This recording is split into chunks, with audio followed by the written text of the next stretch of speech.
Rebirth of श्राप episode 11।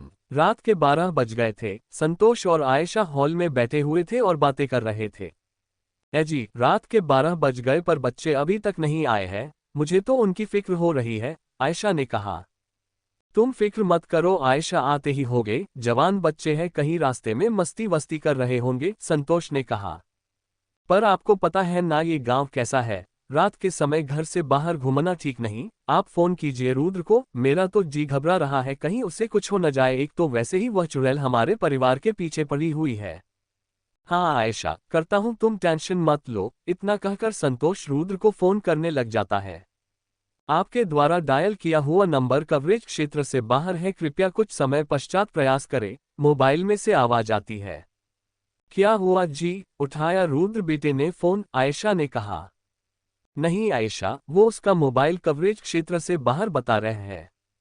Ayesha और संतोष बातें कर ही रहे थे कि तभी वहां पर रुद्र, पीयूष, अर्जुन और समीर अनन्या को लेकर पहुंच जाते हैं। अनन्या अभी भी बेहोश थी, उसे होश नहीं आया था। रुद्र और अर्जुन ने अनन्या को उठा कर रखा था। जब आयशा अनन्या को बेहोश देखती है तो वह घबरा जाती है और कहती है, रुद्र बेटा, ये अनन्या को क्या हुआ? चाची, मैं अभी आपको थोड़ी देर में सब बताता हूँ, पहले हम लोग अनन्या को स्वाति के कमरे में लेटा कर आ जाए, रुद्र ने कहा। हाँ ठीक है बेटा, जल्दी जाओ, संतोष ने कहा। रुद्र और अर्जुन अनन्या को लेकर स्वाति के कमरे में चले जाते हैं। कुछ देर बाद सभी लोग साथ बैठे हुए थे। बस स्वाति अनन्या का ख्याल रखने के लिए उसके पास ऊपर वाले कमरे में बैठी हुई थी। तो बता रुद्र बेटा, अनन्या बेहोश कैसे हुई? आयशा ने कहा। रुद्र आयशा को सारा किस्सा सुनाता है कि रिसेप्शन पार्टी में क्या क्या हुआ। क्या कहा बेटा? तन्वी गायब हो गई, संतोष ने चौंकते हुए कहा। हाँ अंकल जी, कुछ पता नहीं चल रहा कि एकदम से तन्वी गायब कैसे हो गई। मैं और पीयूष तो उस वक्त स्टेज पर ही खड़े हुए थे जब ये हादसा हुआ, समीर ने कहा। पर रुद्र बेटा, दीदी ने तो मुझे बताया था कि तन्वी तुमसे प्यार करती थी और बहुत जल्दी दीदी तुम दोनों की शादी करवाने वाली थी। फिर तन्वी ने कुलदीप से शादी क्यों कर ली, और कुलदीप से ही क्यों? क्या उसने तुम लोगों को बताया था उसकी शादी के बारे में? नहीं आंटी जी, नहीं बताया था, हमें भी आज ही पता चला। इनफैक्ट हमें तो ये भी पता नहीं था कि तन्वी 1 साल से कहाँ है। उसने अपना नंबर जो चेंज कर लिया था, पीयूष ने कहा। अब ये तो तन्वी ही बता पाएगी कि उसने 1 साल तक हमसे कांटेक्ट क्यों नहीं किया और उसने कुलदीप से ही शादी क्यों की, समीर ने कहा। माखन लाल ने तन्वी की गुमशुदगी की रिपोर्ट लिख ली थी। अजय ने सारे सर्किट्स चेक कर लिए थे और उसके बिल्कुल समझ नहीं आया था कि अचानक से सिर्फ महेंद्र सिंह की घर की लाइट कैसे चले गई थी, सारे स्विच तो अच्छे से लगे हुए थे। माखन लाल और अजय वहां से जाने लगते। वह लोग दरवाजे के पास ही पहुंचे थे कि तभी माखन लाल की नज़र दरवाजे के पास पड़ती है और वह देखता है कि दरवाजे के नीचे कलावा गिरा पड़ा था। यह वही कलावा था जो मेघनाथ मंदिर के पुजारी ने महेंद्र सिंह को बलमाटोला और दास गांव के घरों में बांधने के लिए कहा था। साहब ये देखिए जरा, माखन लाल ने अपने हाथ में वह कलावा उठाते हुए कहा। ये क्या है माखन लाल? अजय ने हैरानी के साथ कहा। साहब ये कलावा है, और आपको पता है ये कलावा दास गांव और बलमाटोला के सभी घरों में बंधा हुआ है। सुना है यह मेघनाथ मंदिर के पुजारियों ने दिया था उस चुड़ैल से रक्षा करने के लिए। गांव वालों का कहना है कि जब तक यह उनके घर में बंधे रहेंगे वह चुड़ैल उनके घर में प्रवेश नहीं कर पाएगी। माखन लाल, तुम फिर शुरू हो गए।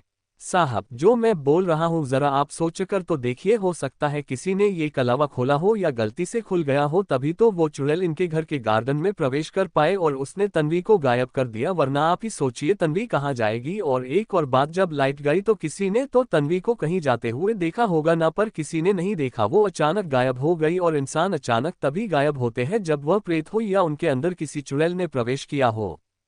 माखन लाल, ये कैसे पॉसिबल है? और चलो एक बार के लिए मैंने तुम्हारी बात मान भी ली कि मेघ की चुड़ैल ने तन्वी को गायब किया है, पर वह ऐसा क्यों करेगी? और एक और बात याद है, तुमने मुझसे कहा था कि अभी मेघ का सिर्फ एक दरवाजा खुला है बलमाटोले वाले गांव का, इसलिए वह सिर्फ बलमाटोले गांव के लोगों को ही मार रही है। और जब मेघ का दूसरा दरवाजा जो दास गांव के पास है वह खुला ही नहीं है, तो वह चुड़ैल दास गांव के अंदर कैसे आ सकती है? साहब हो सकता है कि वह किसी के शरीर में प्रवेश करके आए हो, और जैसे मैंने कहा था कि मेघ का दूसरा दरवाजा अभी नहीं खुला है, इसलिए वह दासगांव में किसी को मार नहीं सकती, और तभी तो उसने तन्वी को यहाँ कुछ नहीं किया। वह तन्वी को सीधे गायब करके यहाँ से ले गई, पर मुझे अब तन्वी की जान की फिक्र हो रही है। फिक्र तो करनी ही चाहिए माखन लाल, क्योंकि तन्वी को मेघ की चुड़ैल नहीं बल्कि वो सायको किलर ले गया है जो सबकी नाभि गायब करके उन्हें मार रहा है। हमें जल्द से जल्द उसे पकड़ना पड़ेगा, कहीं हमें देर न हो जाए और वह सायको किलर तन्वी को कुछ कर न दे।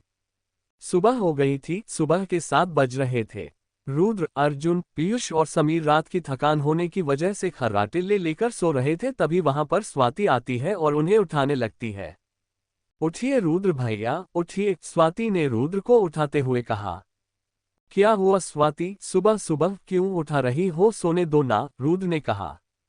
वो भैया, अनन्या दीदी को होश आ गया है।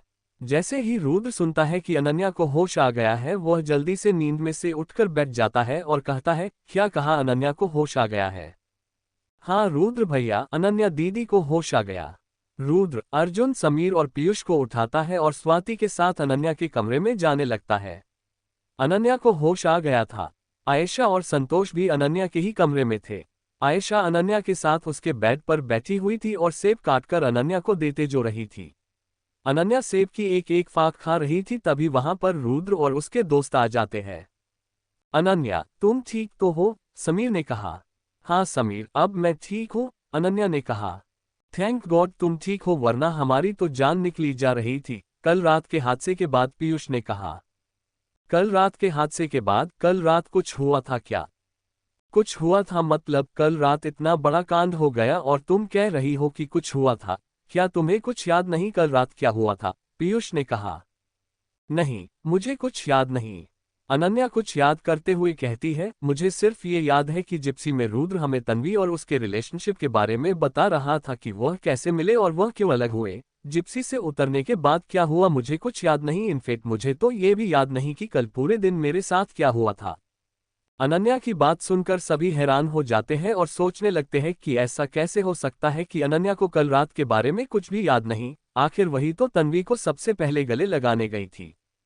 अनन्या, तुम्हें कब से कुछ याद नहीं है? अर्जुन ने कहा। शायद परसों या नरसों से अर्जुन। वो उस रात मुझे गर्मी लग रही थी तो मेरी नींद खुली थी और फिर मैंने बहुत कोशिश की सोने की, लेकिन नींद ही नहीं लगी, इसलिए मैं छत पर टहलने चले गई। उसके बाद क्या हुआ मुझे नहीं पता। बीच बीच में ऐसा लगता था कि मैं होश में हूँ और बाकी वक्त बेहोशी में। मुझे बस कल रात जो बातें हमने जिप्सी में की थी वही याद है और कुछ नहीं, अनन्या ने कहा। पर ऐसा कैसे हो सकता है? पीयूष ने कहा। कोई बात नहीं अनन्या, तुम्हारी नींद अभी पूरी नहीं हुई होगी, तुम आराम कर लो, आयशा ने कहा। जी आंटी जी, अनन्या ने बेड पर लेटते हुए कहा। चलो हम लोग भी यहाँ से चलते हैं और अनन्या को आराम करने देते हैं, संतोष ने कमरे से बाहर जाते हुए कहा। सभी लोग कमरे से बाहर जाने लगते हैं। तभी अर्जुन, रुद्र, समीर और पीयूष से कहता है, चलो छत पर चलते हैं। क्या कहा छत पर? लेकिन क्यों यार, अनन्या की तरह हम लोग भी आराम करते हैं ना। मेरी आंखों में तो अभी भी नींद भरी हुई है, मुझे अभी भी नींद आ रही है, पीयूष ने कहा। तुझे बड़ी नींद आती है मोटे, चल चुपचाप ऊपर, समझा, अर्जुन ने कहा। अर्जुन, रुद्र, समीर और पीयूष छत पर पहुंच जाते हैं। अब बता क्यों बुलाया था तूने छत पर? पीयूष ने कहा। सिगरेट पीने, अर्जुन ने कहा। क्या कहा सिगरेट पीने? यार सुबह सुबह कौन सिगरेट पीता है? अभी तो मुंह भी नहीं धोया होगा तूने। मोटे, सिगरेट को खाते थोड़ी है जो उसके लिए मुंह धो, उसमें तो बस कश को सीने में उतारते हैं और तू नहीं समझेगा। सुबह सुबह सिगरेट पीने का एक अलग ही मजा होता है, अर्जुन ने सिगरेट का पैकेट अपनी जेब में से निकालते हुए कहा। अर्जुन और पीयूष बातें ही कर रहे थे कि तभी रुद्र देखता है कि समीर किसी ख्याल में खोया हुआ लग रहा था। तू क्या सोच रहा है समीर? रुद्र ने कहा। यार सोच रहा हूं तेरा सपना सच कैसे हो गया, समीर ने कहा। रुद्र का सपना सच हो गया मतलब? पीयूष ने कहा। मतलब ये कि याद है 1-2 दिन पहले रुद्र को एक सपना आया था जिसमें उसने देखा था कि अनन्या को गर्मी लग रही थी, जिस कारण उसकी नींद खुल गई थी और जब वह बाहर ही हवा खाने के लिए छत पर गई तो उसे लाल साड़ी में दरवाजे के पास एक औरत दिखाई दी और जब अनन्या दरवाजे के पास पहुंची तो वह औरत बाड़े के पास पहुंच गई और उस औरत का पीछा करते करते अनन्या तालाब के पास तक पहुंच गई और फिर रुद्र ने बताया था कि वहां पर उस लाल साड़ी पहने औरत ने अनन्या से कहा था कि मेरा काम पूरा कर दो और उससे पहले कुछ मंत्र भी पढ़े थे। मतलब उस औरत का मेरा काम पूरा कर दो कहने का यह मतलब था कि तन्वी को गायब कर दो, रुद्र ने कहा। पर वह औरत तन्वी को गायब क्यों कराएगी? रुद्र ने कहा। वह औरत तन्वी को नहीं बल्कि महेंद्र सिंह की बहू को गायब करवाना चाहती थी, जो कि अब तन्वी है, अर्जुन ने सिगरेट के कश खींचते हुए कहा। पर वह लाल साड़ी पहने औरत कौन थी? पीयूष ने कहा। जितना मुझे लगता है वह मेघ की चुड़ैल थी। आ रहा है भाई, अब मुझे सब समझ में आ रहा है, अर्जुन ने सिगरेट के और लंबे लंबे कश खींचते हुए कहा। क्या समझ में आ रहा है? क्या तू हमें समझाएगा? समीर ने कहा। यार देख, एक बात तो पहले ही साबित हो गई कि रुद्र ने जो देखा था वो एक सपना नहीं था बल्कि हकीक थी। उस रात अनन्या तालाब के पास गई थी जहां पर उस चुड़ैल ने उसे अपने वश में कर लिया। वशीकरण मंत्रों का उपयोग करके अनन्या उस चुड़ैल के और आसानी से वश में आ गई, क्योंकि पिछली बार जब हम आए थे तो उससे पहले भी वह चुड़ैल अनन्या को अपने वश में कर चुकी थी। और इतना ही नहीं, उस चुड़ैल ने अनन्या के शरीर में प्रवेश कर लिया। मतलब 1-2 दिनों से जो हमारे साथ थी वह कोई और नहीं, अनन्या के शरीर में मेघ की चुड़ैल थी, समीर ने कहा। हाँ भाई, वह चुड़ैल ही थी। तुमने खुद नोटिस किया होगा कि कुछ दिनों से अनन्या के बर्ताव में बदलाव था। यार अर्जुन की बातों में दम तो है, क्योंकि ये चीज मैंने भी नोटिस की थी, और कल रात तो कुछ ज्यादा ही, क्योंकि कल रात रिसेप्शन पार्टी में जाने से पहले अनन्या ने अपनी आंखों में काजल लगाया था और उसके बाल खुले थे, पर जब वह जिप्सी में बैठी और उसने जुड़ा बांधा तो आंखों का काजल गायब हो गया, और जैसे ही हम दासगांव में उतरे अनन्या की आंखों में फिर काजल आ गया और उसके बाल खुल गए, पीयूष ने कहा।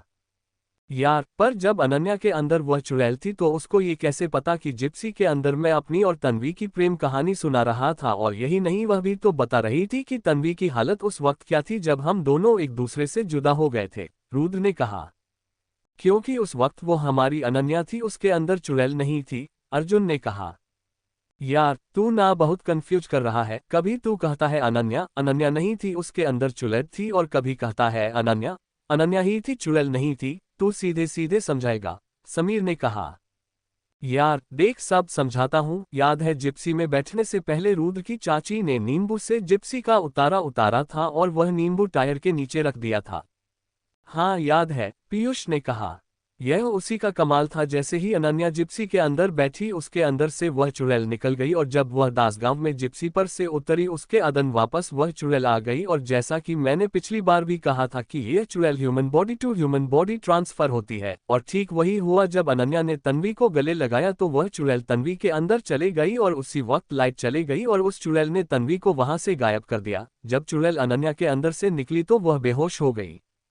इसका मतलब तन्वी को मेघ की चुड़ैल ने गायब किया है, समीर ने कहा। हाँ भाई, अर्जुन ने कहा। पर वह ऐसा क्यों करेगी? तन्वी को गायब करके उसका क्या फायदा? पीयूष ने कहा। मोटे अभी तो बताया, तन्वी अब दास गांव के सरपंच महेंद्र सिंह की बहू है, और उन्हीं तीनों सरपंचों में से एक है जिसने उस चुड़ैल यानी छाया को 19 साल पहले जिंदा जला दिया था। अब वह बदला ले रही है, अपनी मौत का बदला, जैसा कि उसने कहा था, अर्जुन ने कहा। मतलब कि तन्वी की जान को खतरा है, रुद्र ने कहा। हाँ रुद्र, अर्जुन ने कहा। अब सिर्फ इंस्पेक्टर अजय को ही नहीं, हमें भी तन्वी को जल्द से जल्द ढूंढना चाहिए, समीर ने कहा। समीर ठीक कह रहा है, हमें तन्वी को ढूंढना ही पड़ेगा। तन्वी किसी और की पत्नी बन गई तो क्या हुआ? प्यार तो मैं अभी उससे करता हूं, और सच्चा प्यार इसे ही कहते हैं, जब आपको पता हो कि सामने वाला आपका कभी नहीं हो सकता, पर उसके लिए आप सब कुछ करने के लिए तैयार हो, रुद्र ने कहा। डॉक्टर माधवी अपने कैबिन में बैठी हुई थी और नाभि वाले केसेस की फाइल के पन्ने पलट रही थी। तभी डॉक्टर माधवी का फोन बजता है, ट्रिंग ट्रिंग ट्रिंग ट्रिंग। डॉक्टर माधवी के फोन में एक अननोन नंबर से फोन आता है। हेलो, डॉक्टर माधवी फोन उठाते हुए कहती है। हेलो, मैं बोल रहा हूँ, फोन के अंदर से आवाज आती है। मैं कौन? डॉक्टर माधवी ने कहा। अरे हमें भूल गई, वही जिन फाइलों के बदले तुम 1 लाख लेती हो। अच्छा आप, वो क्या है ना, नंबर सेव नहीं था। ये आप हर बार नए नंबर से कॉल करते हैं तो समझ ही नहीं आता है। अगर एक ही नंबर से कॉल करेंगे और कभी तुम पकड़ा गई तो हम नहीं पकड़ा जाएंगे क्या? सेफ्टी एडवांस में ही साथ लेकर चलना चाहिए, समझी? हाँ समझ गई। वैसे मैंने इसलिए फोन किया था कि आजकल तुम नाभि वाले केसेस की फाइल नहीं दे रही हो। कैसे दूं? केस आएगे तो तब दूंगी ना, यहाँ किसी का खून ही नहीं हो रहा। डॉक्टर माधवी ने इतना ही कहा था कि तभी उसके कैबिन में इंस्पेक्टर अजय आ जाता है। अचानक से अजय को देखकर डॉक्टर माधवी शॉक्ड हो जाती है और सोचने लगती है कहीं इंस्पेक्टर अजय ने उसकी सारी बातें तो नहीं सुन ली। अगर खून ही नहीं होगा तो कमजोरी तो होगी ना, उनके शरीर में खून की कमी है, आप लेकर आ जाना यहाँ पर, ओ पॉजिटिव ब्लड अवेलेबल है, आप आ जाना, मैं लगा दूंगी। डॉक्टर माधवी बात को पलटकर इतना कहकर फोन कट कर देती है। तो कैसे है इंस्पेक्टर अजय आप? डा माधवी, डॉक्टर माधवी ने अजय से कहा। मैं तो ठीक हूँ, आप कैसी है? अजय ने कहा। जी मैं भी ठीक हूँ। तभी अजय की नज़र डॉक्टर माधवी की टेबल पर रखी फाइल पर जाती है। अगर आपको कोई तकलीफ ना हो तो क्या मैं ये फाइल देख सकता हूँ? हाँ हाँ क्यों नहीं। डॉक्टर माधवी मन ही मन सोचने लगती है कि इसकी इस पर कब नजर पड़ गई।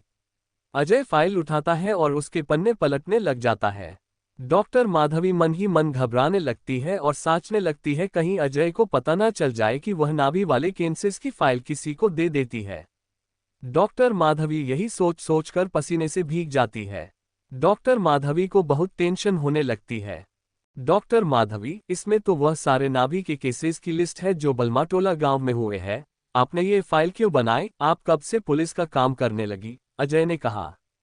वो क्या है ना अजय, मैंने सोचा इससे तुम्हारी मदद हो जाएगी इसलिए मैंने ये फाइल बनाई, इससे तुम्हें आसानी होगी जानने में कि कितने केसेस हुए और किस तरह से हुए। डॉक्टर माधवी ने हंसते हुए और अपनी टेंशन चेहरे के पीछे छुपाते हुए कहा।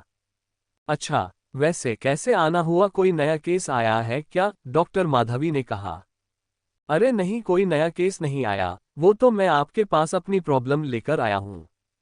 क्या कहा आपको प्रॉब्लम है? फिर बताइए क्या प्रॉब्लम है आपको? कुछ दिनों से एक सपना मुझे बहुत परेशान कर रहा है। कैसा सपना? क्या आप मुझे डिटेल में समझाएंगे? आप गौरी को तो जानती ही होगी, वो पिछले साल जिसकी लाश हमें बलमाटोला गांव के तालाब से मिली थी, मुझे सपने में वह गौरी दिखती है। क्या कहा? वह गौरी? जी हाँ, वह गौरी नर्स की ड्रेस पहनी हुई रहती है एक अस्पताल के अंदर और उसके हाथ में एक नवजात बच्चा रहता है। वह उस बच्चे को कोई सा इंजेक्शन लगाती है और वह बच्चा रोना शुरू कर देता है, तभी मेरी नींद खुल जाती है और फिर रात भर मुझे उस बच्चे की रोने की आवाज़ें सुनाई देने लगती है, जिस कारण रात भर मैं सो नहीं पाता हूँ। अच्छा, तो ये परेशानी है, आप ये बताइए कि कब से आपको ये सपने आ रहे हैं? जी बस अभी एक हफ्ता ही हुआ होगा। देखो अजय, ये सपना जो तुम्हें बार बार आ रहा है यह आमतौर पर कच्ची नींद में आते हैं। ये सब हमारे अचेतन मन और दिन भर के तनाव के कारण होता है। एक बात हमेशा याद रखना, हम दिन भर जो काम करते हैं अक्सर सपने में उसी से रिलेटेड कुछ ना कुछ देखते हैं। तुम दिन भर नाभि वाले केसेस की तहकीकात कर रहे हो, शायद इसी वजह से सपने में तुम्हें गौरी नजर आ रही है और यह जो बच्चा है वह तुम्हारे सपने की परिकल्पना है और कुछ नहीं। अक्सर ऐसे कुछ सपने नाइटमेयर बन जाता है, आमतौर पर सबको ऐसे सपने आते हैं, तो घबराने वाली कोई बात नहीं है। जी, इसका कोई इलाज है ना? हाँ क्यों नहीं, मेडिकल साइंस में सब चीज़ों का इलाज है। जो बीमारी तुम्हें हुई है उसे पोस्ट ट्रॉमेटिक स्ट्रेस डिसऑर्डर कहते हैं और शॉर्ट में मतलब PTSD। वैसे शुरुआत में बिना दवाइयों के भी यह ठीक हो जाता है, बस आपको रिलैक्स करना है और नींद पूरी लेनी है। अगर फिर भी नाइटमेयर कम ना हो तो मैं कुछ दवाइयाँ लिख देती हूँ, इसमें कुछ नींद की और कुछ एंटी स्ट्रेस की कैप्सूल है, तुम जल्द ही ठीक हो जाओगे। ठीक है, जितना हो सके उतना तनाव से दूर रहने की कोशिश करना और जो दवाइयाँ लिखी है लिमिट में लेना, ज़्यादा नहीं वरना ये हानिकारक हो सकती है। जी, डॉक्टर माधवी अजय का रपचे में लिखकर दवाइयाँ देती है और अजय वहां से चले जाता है। दोपहर के 3 बज गए थे और माखन लाल और अजय जिप्सी से कहीं जा रहे थे। माखन लाल जिप्सी चला रहा था और अजय माखन लाल के साइड वाली सीट पर बैठा हुआ है। साहब, मेरे एक बात समझ नहीं आई, हम लोग रुद्र के घर क्यों जा रहे हैं? माखन लाल ने कहा। माखन लाल, कैसी बातें कर रहे हो कि क्यों जा रहे? तन्वी के पूरे केस में रुद्र का ही तो अहम रोल है। मतलब कैसे साहब, मैं कुछ समझा नहीं। रुद्र का रिसेप्शन पार्टी में जाना और तन्वी का गायब हो जाना, और एक और बात, तन्वी तभी गायब हुई जब अनन्या ने उसे गले लगाया। हाँ साहब, ये बात तो मैंने नोटिस ही नहीं की। माखन लाल, क्या तुमने एक और बात नोटिस की? कौन सी बात साहब? याद है जब रुद्र की गौरी से शादी होने वाली थी तो गौरी भी गायब हो गई थी, और जब रुद्र तन्वी की शादी में गया तो तन्वी भी गायब हो गई। तो आप कहना क्या चाहते हैं कि रुद्र मनहुष है, जिस शादी में जाता है वहां की दुल्हन गायब हो जाती है? नहीं माखन लाल, मैं बस ये साफ करना चाहता हूं कि इन सब का रुद्र से कोई ना कोई कनेक्शन तो जरूर है। जितना मुझे तन्वी के बारे में पता है, तन्वी का इस दुनिया में कोई नहीं है और गौरी का भी इस दुनिया में कोई नहीं था। हाँ साहब, ये बात भी बहुत कॉमन है दोनों में। माखन लाल, ऐसे बहुत सारे सवाल हैं जिनका जवाब हमें रुद्र के घर पर जाकर पता चलेगा कि आखिर तन्वी ने कुलदीप से शादी क्यों की, जबकि वह तो रुद्र से प्यार करती थी। और गौरी के मर जाने के बाद तो रास्ता बहुत साफ हो गया था, रुद्र और तन्वी आराम से एक दूसरे से शादी कर सकते थे। हाँ साहब, ये बात तो मेरे भी समझ नहीं आ रही कि अजय और माखन लाल रुद्र की हवेली पर पहुंच जाते हैं। वह दोनों अपनी गाड़ी से नीचे उतरते हैं। पास में ही रुद्र की जिप्सी खड़ी हुई थी। अजय उस जिप्सी को चारों तरफ से देखने लग जाता है। अजय रुद्र की जिप्सी के चारों तरफ घूमने लग जाता है। अजय को जिप्सी के चारों तरफ घूमता हुआ देख माखन लाल कहता है, साहब यह आप क्या कर रहे हैं, जिप्सी के चारों तरफ क्यों घूम रहे हैं? माखन लाल, देख रहा हूं कि किसी की नजरों से छुपाकर जिप्सी के अंदर छुपाकर किसी को किडनैप किया जा सकता है या नहीं। मतलब आप ये कहना चाहते हैं कि रुद्र और उसके दोस्तों ने मिलकर तन्वी का किडनैप किया है? माखन लाल, ये जो दोस्त होते हैं ना दोस्ती के लिए सब कुछ कर सकते हैं, किडनैप क्या किसी का खून भी। और मैंने पहले ही कहा था किसी को पाने के लिए रुद्र कुछ भी कर सकता है। बड़ा ही जिद्दी है ये बचपन से। अजय और माखन लाल रुद्र की जिप्सी के पास खड़े होकर बातें ही कर रहे थे कि तभी वहां पर पानी की बाल्टी लेकर राम काका आ जाते हैं। पानी की बाल्टी काफी भारी थी और जब राम काका उसको लेकर चल रहे थे तो बाल्टी में पानी ज्यादा होने की वजह से उसका पानी बाहर गिर रहा था। अरे मालिक आप, राम काका ने अजय और माखन लाल को देखते हुए कहा। कैसे हैं राम काका आप? अजय ने कहा। ठीक हूँ मालिक, आप बताइए आप दोनों कैसे हैं? हम भी ठीक है राम काका, माखन लाल ने कहा। वैसे ये बाल्टी में पानी लेकर कहाँ जा रहे हैं आप? अजय ने कहा। कहीं नहीं मालिक, बस यहीं पर ला रहा था छोटे मालिक की जिप्सी धोने के लिए। छोटे मालिक की जिप्सी यानी रुद्र की जिप्सी पर क्यों धो रहे हैं आप? अजय ने शक करते हुए पूछा। वो क्या है ना, बड़ी गंदी हो गई है और देखिए पूरी मिट्टी से भर गई है। तो छोटी मालकिन ने कहा कि जिप्सी धो देना, तो धो रहे हैं। अच्छा ठीक, वैसे कौन कौन है घर में? जी सभी है। ठीक है फिर आप अपना काम कीजिए और हम अपना काम करते हैं। इतना कहकर अजय और माखन लाल हवेली के अंदर चले जाते हैं। हवेली के अंदर सभी लोग हॉल में बैठे हुए थे। अनन्या भी वहीं पर बैठी हुई थी। उसे अब पहले से बेहतर महसूस हो रहा था। जब अजय और माखन लाल हवेली के अंदर आते हैं तो सभी लोग उन दोनों को देखकर हैरान हो जाते हैं। आयशा सोफे पर से उठ जाती है और कहती है, अरे इंस्पेक्टर साहब आप?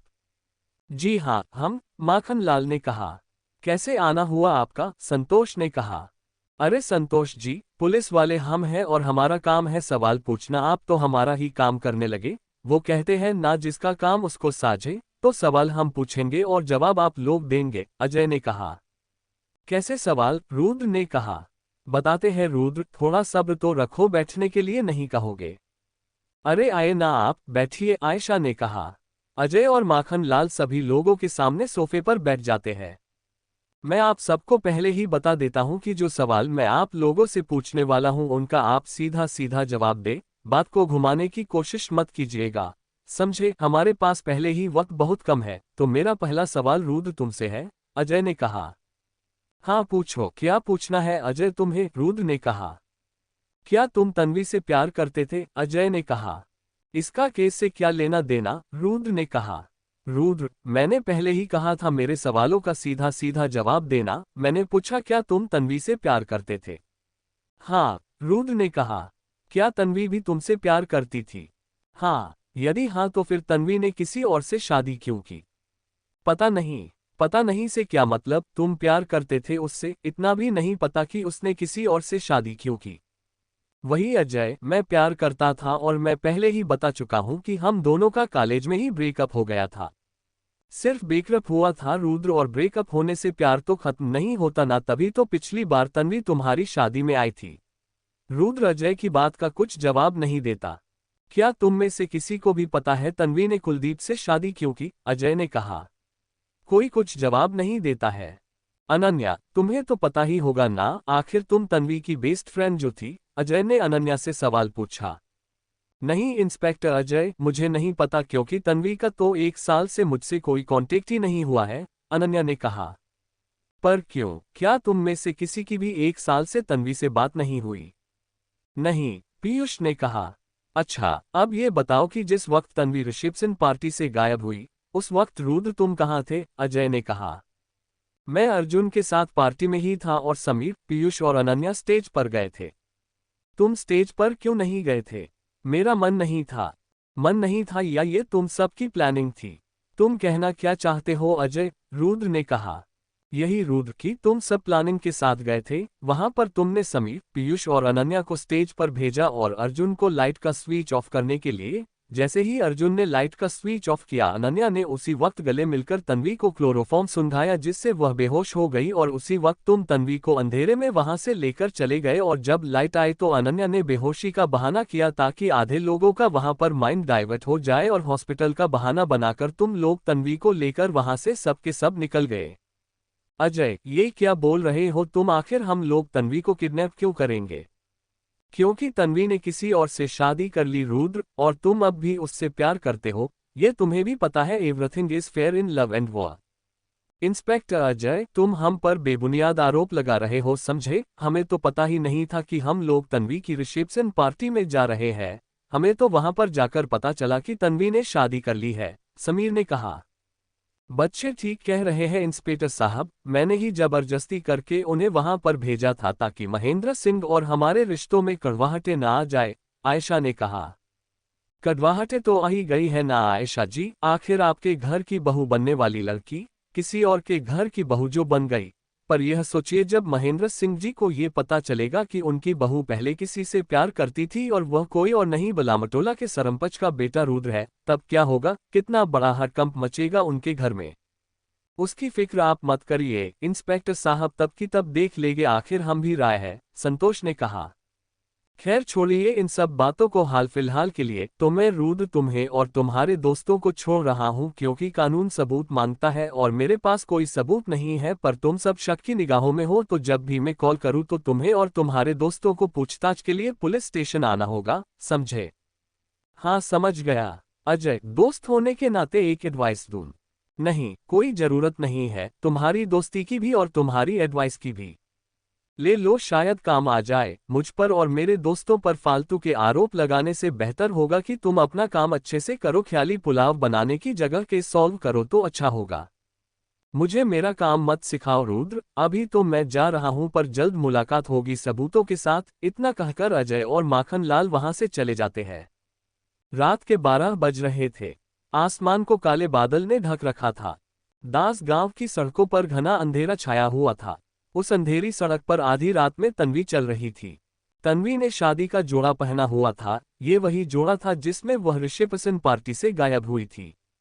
हाथों में लाल चूड़ियां और गले में लाल रंग का स्कार्फ। तन्वी सड़क पर ऐसे चल रही थी जैसे किसी ने उसे अपने वश में करके रखा हो। सुनसान सड़क पर तन्वी अकेले अकेले चलते जा रही थी। दूर दूर तक कोई नजर नहीं आ रहा था। दास गांव में सभी लोग सो चुके थे। जुगनुओं के ची ची करने की आवाजें आ रही थी। चलते चलते तन्वी दास गांव के एक घर के दरवाजे के पास आकर खड़ी हो जाती है। जैसे ही तन्वी वहां पर रुकती है, आसमान में कहीं से ढेर सारे चील आ जाते हैं और उस घर के ऊपर मंडराने लगते हैं। चीलों की चिल्लाने की आवाजें गूंजने लगती है। तन्वी जिस घर के दरवाजे के सामने खड़ी हुई थी, उस घर के दरवाजे के ऊपर कलावा बंधा हुआ था। ये वही कलावा था जो दास गांव के हर घर में मेघनाथ मंदिर के पुजारियों ने बंधवाया था, मेघ की चुलट से गांव वालों की रक्षा के लिए। तन्वी अपना हाथ आगे बढ़ाती है और उस दरवाजे के ऊपर का कलावा खोलने लग जाती है। जैसे ही वह कलावा खोलने की कोशिश करती है, आसमान में मंडरा रहे चील और तेज तेज चिल्लाने लग जाते हैं। तन्वी उस घर के दरवाजे पर बंधा कलावा खोल लेती है। उस घर के दरवाजे का कलावा खोलने के बाद तन्वी दास गांव के दूसरे घर की तरफ बढ़ने लगती है।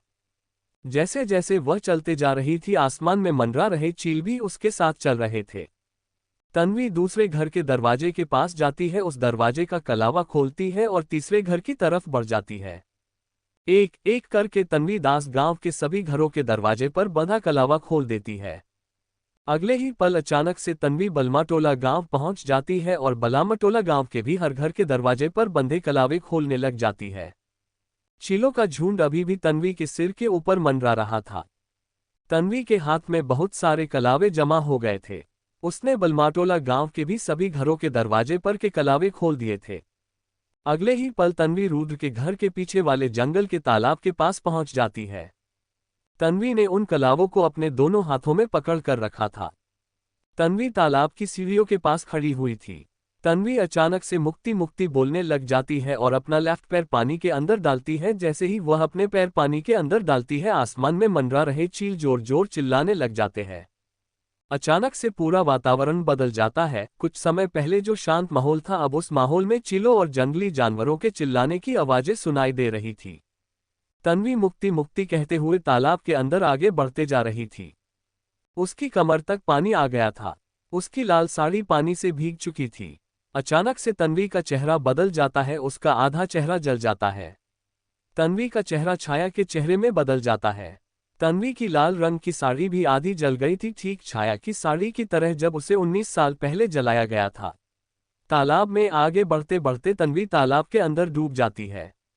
जैसे ही वह पानी के अंदर डूब जाती है, ऐसी आवाज आती है जैसे तब आती है जब कोई गर्म चीज को ठंडे पानी के अंदर डाल दी जाती है।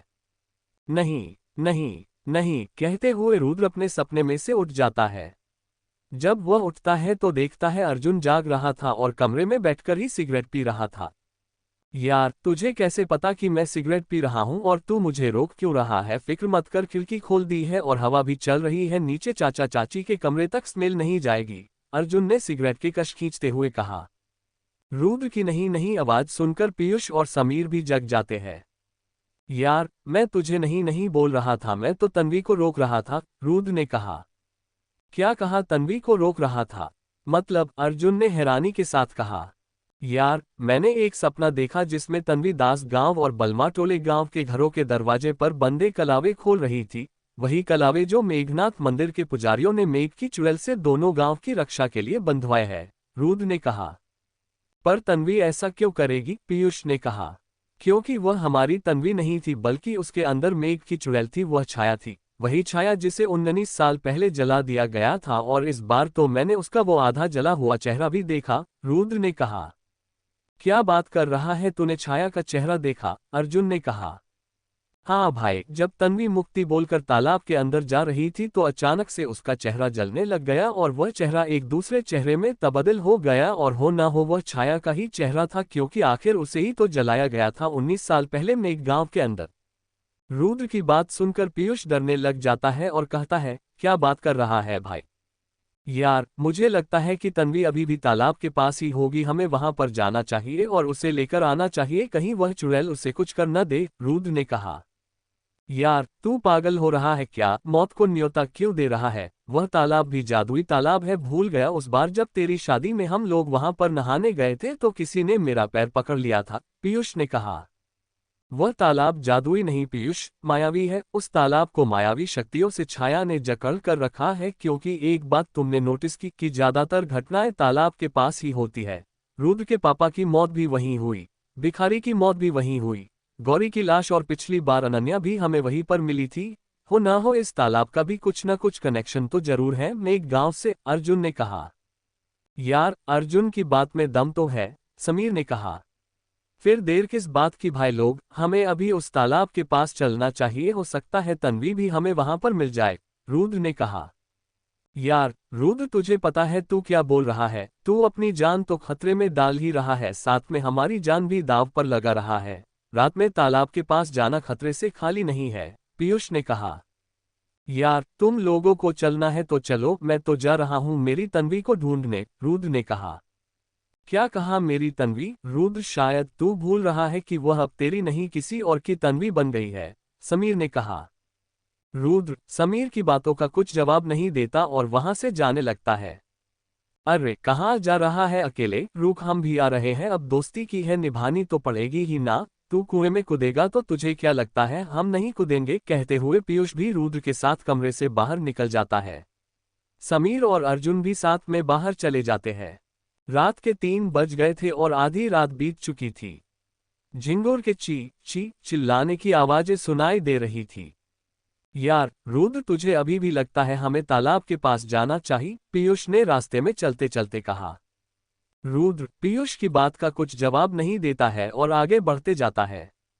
चलते चलते वो लोग तालाब के पास पहुंच जाते हैं। तालाब के पास बहुत अंधेरा था। तालाब का पानी शांत था, आसपास मेंढकों की टर्राने की आवाजें सुनाई दे रही थी। रुद्र और उसके दोस्त तालाब के पास तन्वी को ढूंढने लग जाते हैं। पर उन्हें तन्वी कहीं नहीं मिलती है। यार, मैंने कहा था ना तन्वी यहाँ नहीं होगी, हम बेफालतू यहाँ आ गए, समीर ने कहा। पर मैंने सपने में तन्वी को यहीं पर देखा था, वो यहीं है, रुद्र ने कहा। यहीं होगी तो फिर कहाँ है तन्वी, रुद्र, समीर ने कहा। मैंने तन्वी को सपने में पानी में डूबते हुए देखा था और मुझे लगता है वह पानी के अंदर होगी, मुझे पानी के अंदर जाना होगा, रुद्र ने कहा। ये तू क्या बोल रहा है रुद्र, पानी के अंदर जाना खतरे से खाली नहीं है, उस चुड़ैल ने तुझे कुछ कर दिया तो, पीयूष ने कहा। हाँ रुद्र, पीयूष ठीक बोल रहा है, पानी में जाना ठीक नहीं, अर्जुन ने कहा। और वैसे भी पानी बहुत ठंडा है, पानी में जाने की वजह से तेरी तबीयत भी खराब हो सकती है, समीर ने कहा। अर्जुन, पीयूष और समीर बहुत कोशिश करते हैं रुद्र को समझाने की, पर वह उनकी बात नहीं मानता है और अचानक से पानी के अंदर छलांग लगा लेता है। रुद्र पानी के अंदर छलांग लगाता है, पानी के छींटे उड़ने की आवाज आती है। पानी की कुछ बूंदें अर्जुन, पीयूष और समीर के ऊपर उड़ जाती है। रुद्र, रुद्र, अर्जुन चिल्लाते हुए रुद्र को आवाज लगाता है। पर उससे पहले ही रुद्र पानी में कूद चुका होता है।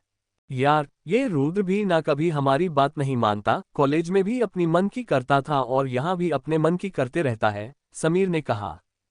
अपनी जान की जरा सी भी परवाह नहीं है इससे भी, पता नहीं ये तन्वी के लिए क्या क्या करेगा, ये जानते हुए भी कि वह अब किसी और की अमानत बन गई है, अर्जुन ने कहा। रुद्र पानी के अंदर था और तन्वी को ढूंढ रहा था, पर तन्वी उसे नहीं मिल रही थी। पानी साफ नहीं होने की वजह से उसे पानी के अंदर अच्छे से कुछ दिखाई नहीं दे रहा था। पानी के अंदर ही उसे कलावे पड़े हुए मिलते हैं, वही कलावे जो तन्वी ने दास गांव और बलमाटोला गांव के दरवाजे पर से निकाले थे। रुद्र जैसे ही उन कलावों को पकड़ता है, अचानक से तालाब में का पानी काला हो जाता है। रुद्र सोचने लगता है उसके चारों तरफ का पानी काला कैसे हो गया। वह अपने हाथों से काला पानी हटाने लगता है, पर वह काला पानी नहीं हट रहा था। यार, बहुत देर हो गई, रुद्र अभी तक क्यों नहीं आया, समीर ने कहा। यार, मुझे तो उसकी फिक्र हो रही है, कहीं उस चुड़ैल ने उसे कुछ कर तो नहीं दिया पानी के अंदर, पीयूष ने कहा। यार, आई थिंक हमें पानी के अंदर चलकर देखना चाहिए, कहीं उसे कुछ हो ना जाए, अर्जुन ने कहा। तुम लोग जाओ, मैं यहाँ पर रखवाली करता हूँ, तुम तीनों को कुछ हो गया तो कोई तो होना चाहिए ना जो गांव वालों को बुला ले, पीयूष ने कहा। डरपोक कहीं के, बस यही कामना कर तू कि हमें कुछ हो जाए, समीर ने कहा।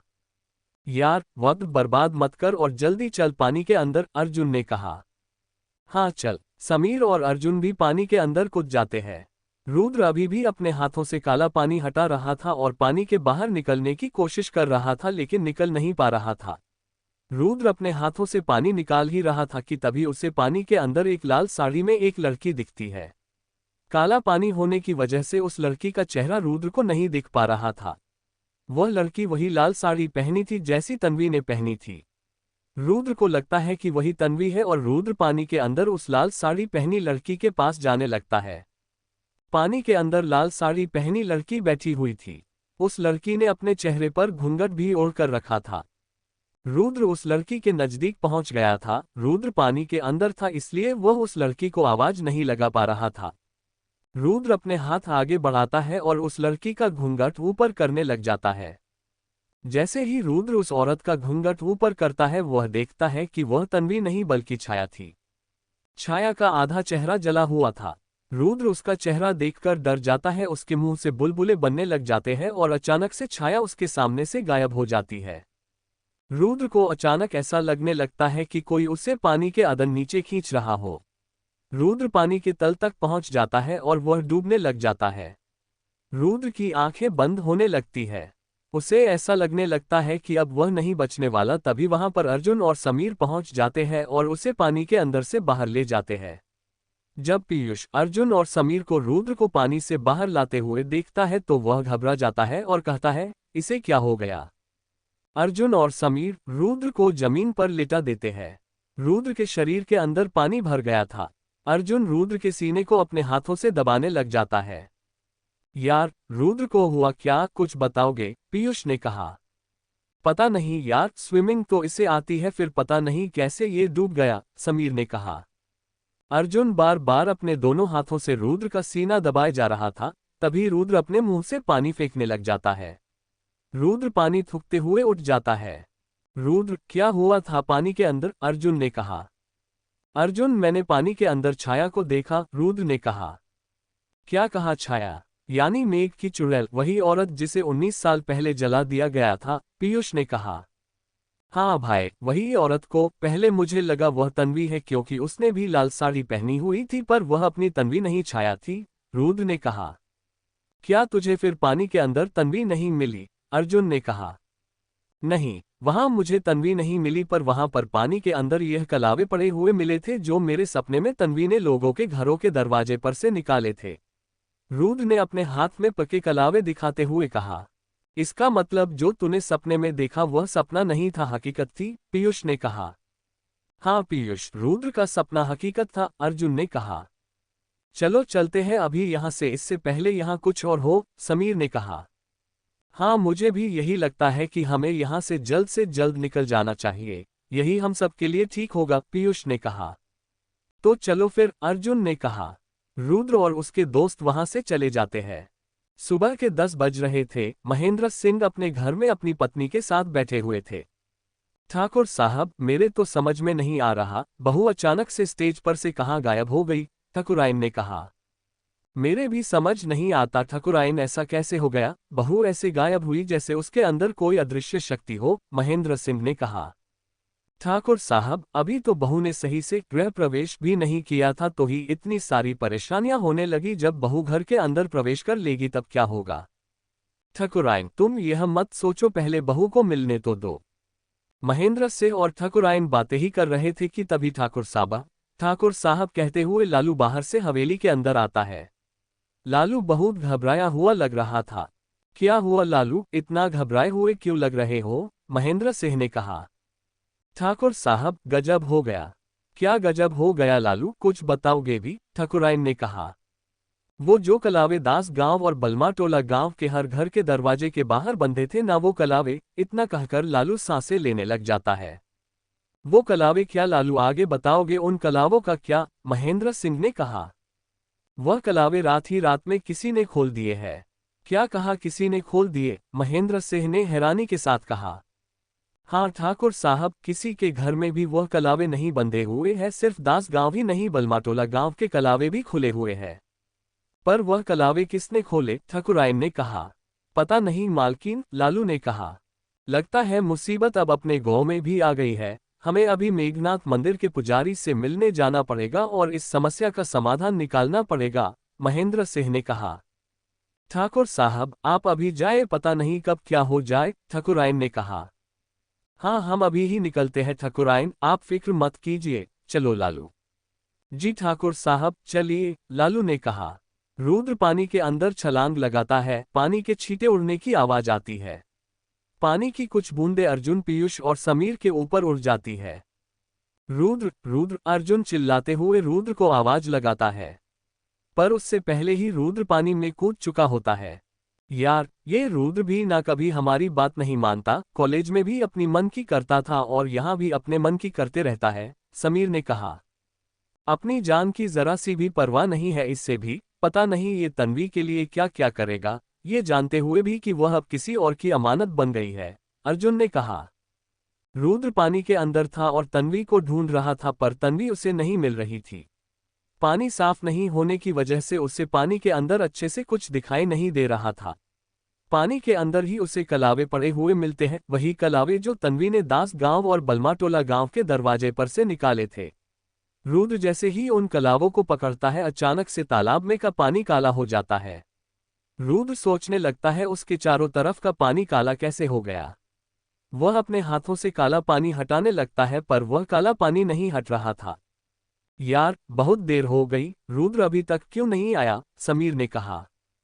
यार, मुझे तो उसकी फिक्र हो रही है, कहीं उस चुड़ैल ने उसे कुछ कर तो नहीं दिया पानी के अंदर, पीयूष ने कहा। यार, आई थिंक हमें पानी के अंदर चलकर देखना चाहिए, कहीं उसे कुछ हो ना जाए, अर्जुन ने कहा। तुम लोग जाओ, मैं यहाँ पर रखवाली करता हूँ, तुम तीनों को कुछ हो गया तो कोई तो होना चाहिए ना जो गांव वालों को बुला ले, पीयूष ने कहा। डरपोक कहीं के, बस यही कामना कर तू कि हमें कुछ हो जाए, समीर ने कहा। यार, वक्त बर्बाद मत कर और जल्दी चल पानी के अंदर, अर्जुन ने कहा। हाँ चल, समीर और अर्जुन भी पानी के अंदर कूद जाते हैं। रुद्र अभी भी अपने हाथों से काला पानी हटा रहा था और पानी के बाहर निकलने की कोशिश कर रहा था, लेकिन निकल नहीं पा रहा था। रुद्र अपने हाथों से पानी निकाल ही रहा था कि तभी उसे पानी के अंदर एक लाल साड़ी में एक लड़की दिखती है। काला पानी होने की वजह से उस लड़की का चेहरा रुद्र को नहीं दिख पा रहा था। वह लड़की वही लाल साड़ी पहनी थी जैसी तन्वी ने पहनी थी। रुद्र को लगता है कि वही तन्वी है और रुद्र पानी के अंदर उस लाल साड़ी पहनी लड़की के पास जाने लगता है। पानी के अंदर लाल साड़ी पहनी लड़की बैठी हुई थी। उस लड़की ने अपने चेहरे पर घूंघट भी ओढ़ कर रखा था। रुद्र उस लड़की के नजदीक पहुंच गया था। रुद्र पानी के अंदर था, इसलिए वह उस लड़की को आवाज नहीं लगा पा रहा था। रुद्र अपने हाथ आगे बढ़ाता है और उस लड़की का घूंघट ऊपर करने लग जाता है। जैसे ही रुद्र उस औरत का घूंघट ऊपर करता है, वह देखता है कि वह तन्वी नहीं बल्कि छाया थी। छाया का आधा चेहरा जला हुआ था। रुद्र उसका चेहरा देखकर डर जाता है, उसके मुंह से बुलबुले बनने लग जाते हैं और अचानक से छाया उसके सामने से गायब हो जाती है। रुद्र को अचानक ऐसा लगने लगता है कि कोई उसे पानी के अंदर नीचे खींच रहा हो। रुद्र पानी के तल तक पहुंच जाता है और वह डूबने लग जाता है। रुद्र की आंखें बंद होने लगती है। उसे ऐसा लगने लगता है कि अब वह नहीं बचने वाला। तभी वहां पर अर्जुन और समीर पहुंच जाते हैं और उसे पानी के अंदर से बाहर ले जाते हैं। जब पीयूष अर्जुन और समीर को रुद्र को पानी से बाहर लाते हुए देखता है तो वह घबरा जाता है और कहता है, इसे क्या हो गया। अर्जुन और समीर रुद्र को जमीन पर लिटा देते हैं। रुद्र के शरीर के अंदर पानी भर गया था। अर्जुन रुद्र के सीने को अपने हाथों से दबाने लग जाता है। यार, रुद्र को हुआ क्या, कुछ बताओगे, पीयूष ने कहा। पता नहीं यार, स्विमिंग तो इसे आती है, फिर पता नहीं कैसे ये डूब गया, समीर ने कहा। अर्जुन बार बार अपने दोनों हाथों से रुद्र का सीना दबाए जा रहा था। तभी रुद्र अपने मुंह से पानी फेंकने लग जाता है। रुद्र पानी थूकते हुए उठ जाता है। रुद्र, क्या हुआ था पानी के अंदर, अर्जुन ने कहा। अर्जुन, मैंने पानी के अंदर छाया को देखा, रुद्र ने कहा। क्या कहा, छाया? यानी मेघ की चुड़ैल, वही औरत जिसे 19 साल पहले जला दिया गया था, पीयूष ने कहा। हाँ भाई, वही औरत को। पहले मुझे लगा वह तन्वी है क्योंकि उसने भी लाल साड़ी पहनी हुई थी, पर वह अपनी तन्वी नहीं, छाया थी, रुद्र ने कहा। क्या तुझे फिर पानी के अंदर तन्वी नहीं मिली, अर्जुन ने कहा। नहीं, वहां मुझे तन्वी नहीं मिली, पर वहां पर पानी के अंदर यह कलावे पड़े हुए मिले थे जो मेरे सपने में तन्वी ने लोगों के घरों के दरवाजे पर से निकाले थे। रुद्र ने अपने हाथ में पके कलावे दिखाते हुए कहा। इसका मतलब जो तूने सपने में देखा वह सपना नहीं था, हकीकत थी, पीयूष ने कहा। हाँ पीयूष, रुद्र का सपना हकीकत था, अर्जुन ने कहा। चलो चलते हैं अभी यहाँ से, इससे पहले यहाँ कुछ और हो, समीर ने कहा। हाँ, मुझे भी यही लगता है कि हमें यहाँ से जल्द निकल जाना चाहिए, यही हम सबके लिए ठीक होगा, पीयूष ने कहा। तो चलो फिर, अर्जुन ने कहा। रुद्र और उसके दोस्त वहां से चले जाते हैं। सुबह के 10 बज रहे थे। महेंद्र सिंह अपने घर में अपनी पत्नी के साथ बैठे हुए थे। ठाकुर साहब, मेरे तो समझ में नहीं आ रहा, बहू अचानक से स्टेज पर से कहाँ गायब हो गई, ठाकुराइन ने कहा।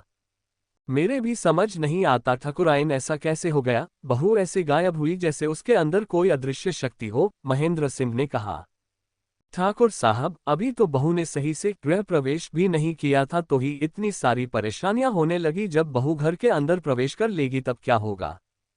ठाकुराइन, तुम यह मत सोचो, पहले बहू को मिलने तो दो। महेंद्र सिंह और ठाकुराइन बातें ही कर रहे थे कि तभी ठाकुर साहब कहते हुए लालू बाहर से हवेली के अंदर आता है। लालू बहुत घबराया हुआ लग रहा था। क्या हुआ लालू, इतना घबराए हुए क्यों लग रहे हो, महेंद्र सिंह ने कहा। ठाकुर साहब, गजब हो गया। क्या गजब हो गया लालू, कुछ बताओगे भी, ठाकुराइन ने कहा। वो जो कलावे दास गांव और बलमाटोला गांव के हर घर के दरवाजे के बाहर बंधे थे ना, वो कलावे, इतना कहकर लालू सांसें लेने लग जाता है। वो कलावे क्या लालू, आगे बताओगे उन कलावों का क्या, महेंद्र सिंह ने कहा। वह कलावे रात ही रात में किसी ने खोल दिए हैं। क्या कहा, किसी ने खोल दिए, महेंद्र सिंह ने हैरानी के साथ कहा। हाँ ठाकुर साहब, किसी के घर में भी वह कलावे नहीं बंधे हुए हैं, सिर्फ दास गांव ही नहीं बलमाटोला गांव के कलावे भी खुले हुए हैं। पर वह कलावे किसने खोले, ठाकुराइन ने कहा। पता नहीं मालकिन, लालू ने कहा। लगता है मुसीबत अब अपने गांव में भी आ गई है, हमें अभी मेघनाथ मंदिर के पुजारी से मिलने जाना पड़ेगा और इस समस्या का समाधान निकालना पड़ेगा, महेंद्र सिंह ने कहा। ठाकुर साहब, आप अभी जाए, पता नहीं कब क्या हो जाए, ठकुराइन ने कहा। हाँ, हम अभी ही निकलते हैं ठकुराइन, आप फिक्र मत कीजिए, चलो लालू। जी ठाकुर साहब, चलिए, लालू ने कहा। मेघनाथ मंदिर के अंदर आदित्य पुजारी ध्यान में बैठे हुए थे और वहीं पर नीरज और निर्मल पुजारी खड़े हुए थे। तभी वहां पर महेंद्र सिंह अपने नौकर लालू के साथ आ जाता है। जय महाकाल पुजारी जी, महेंद्र सिंह ने कहा। जय महाकाल ठाकुर जी, निर्मल पुजारी ने कहा। वो मुझे आपसे जरूरी बात, महेंद्र सिंह ने इतना ही कहा था कि तभी नीरज पुजारी महेंद्र सिंह को बीच में ही टोकते हुए कहते हैं, कृपा करके आप कुछ समय चुप रहें।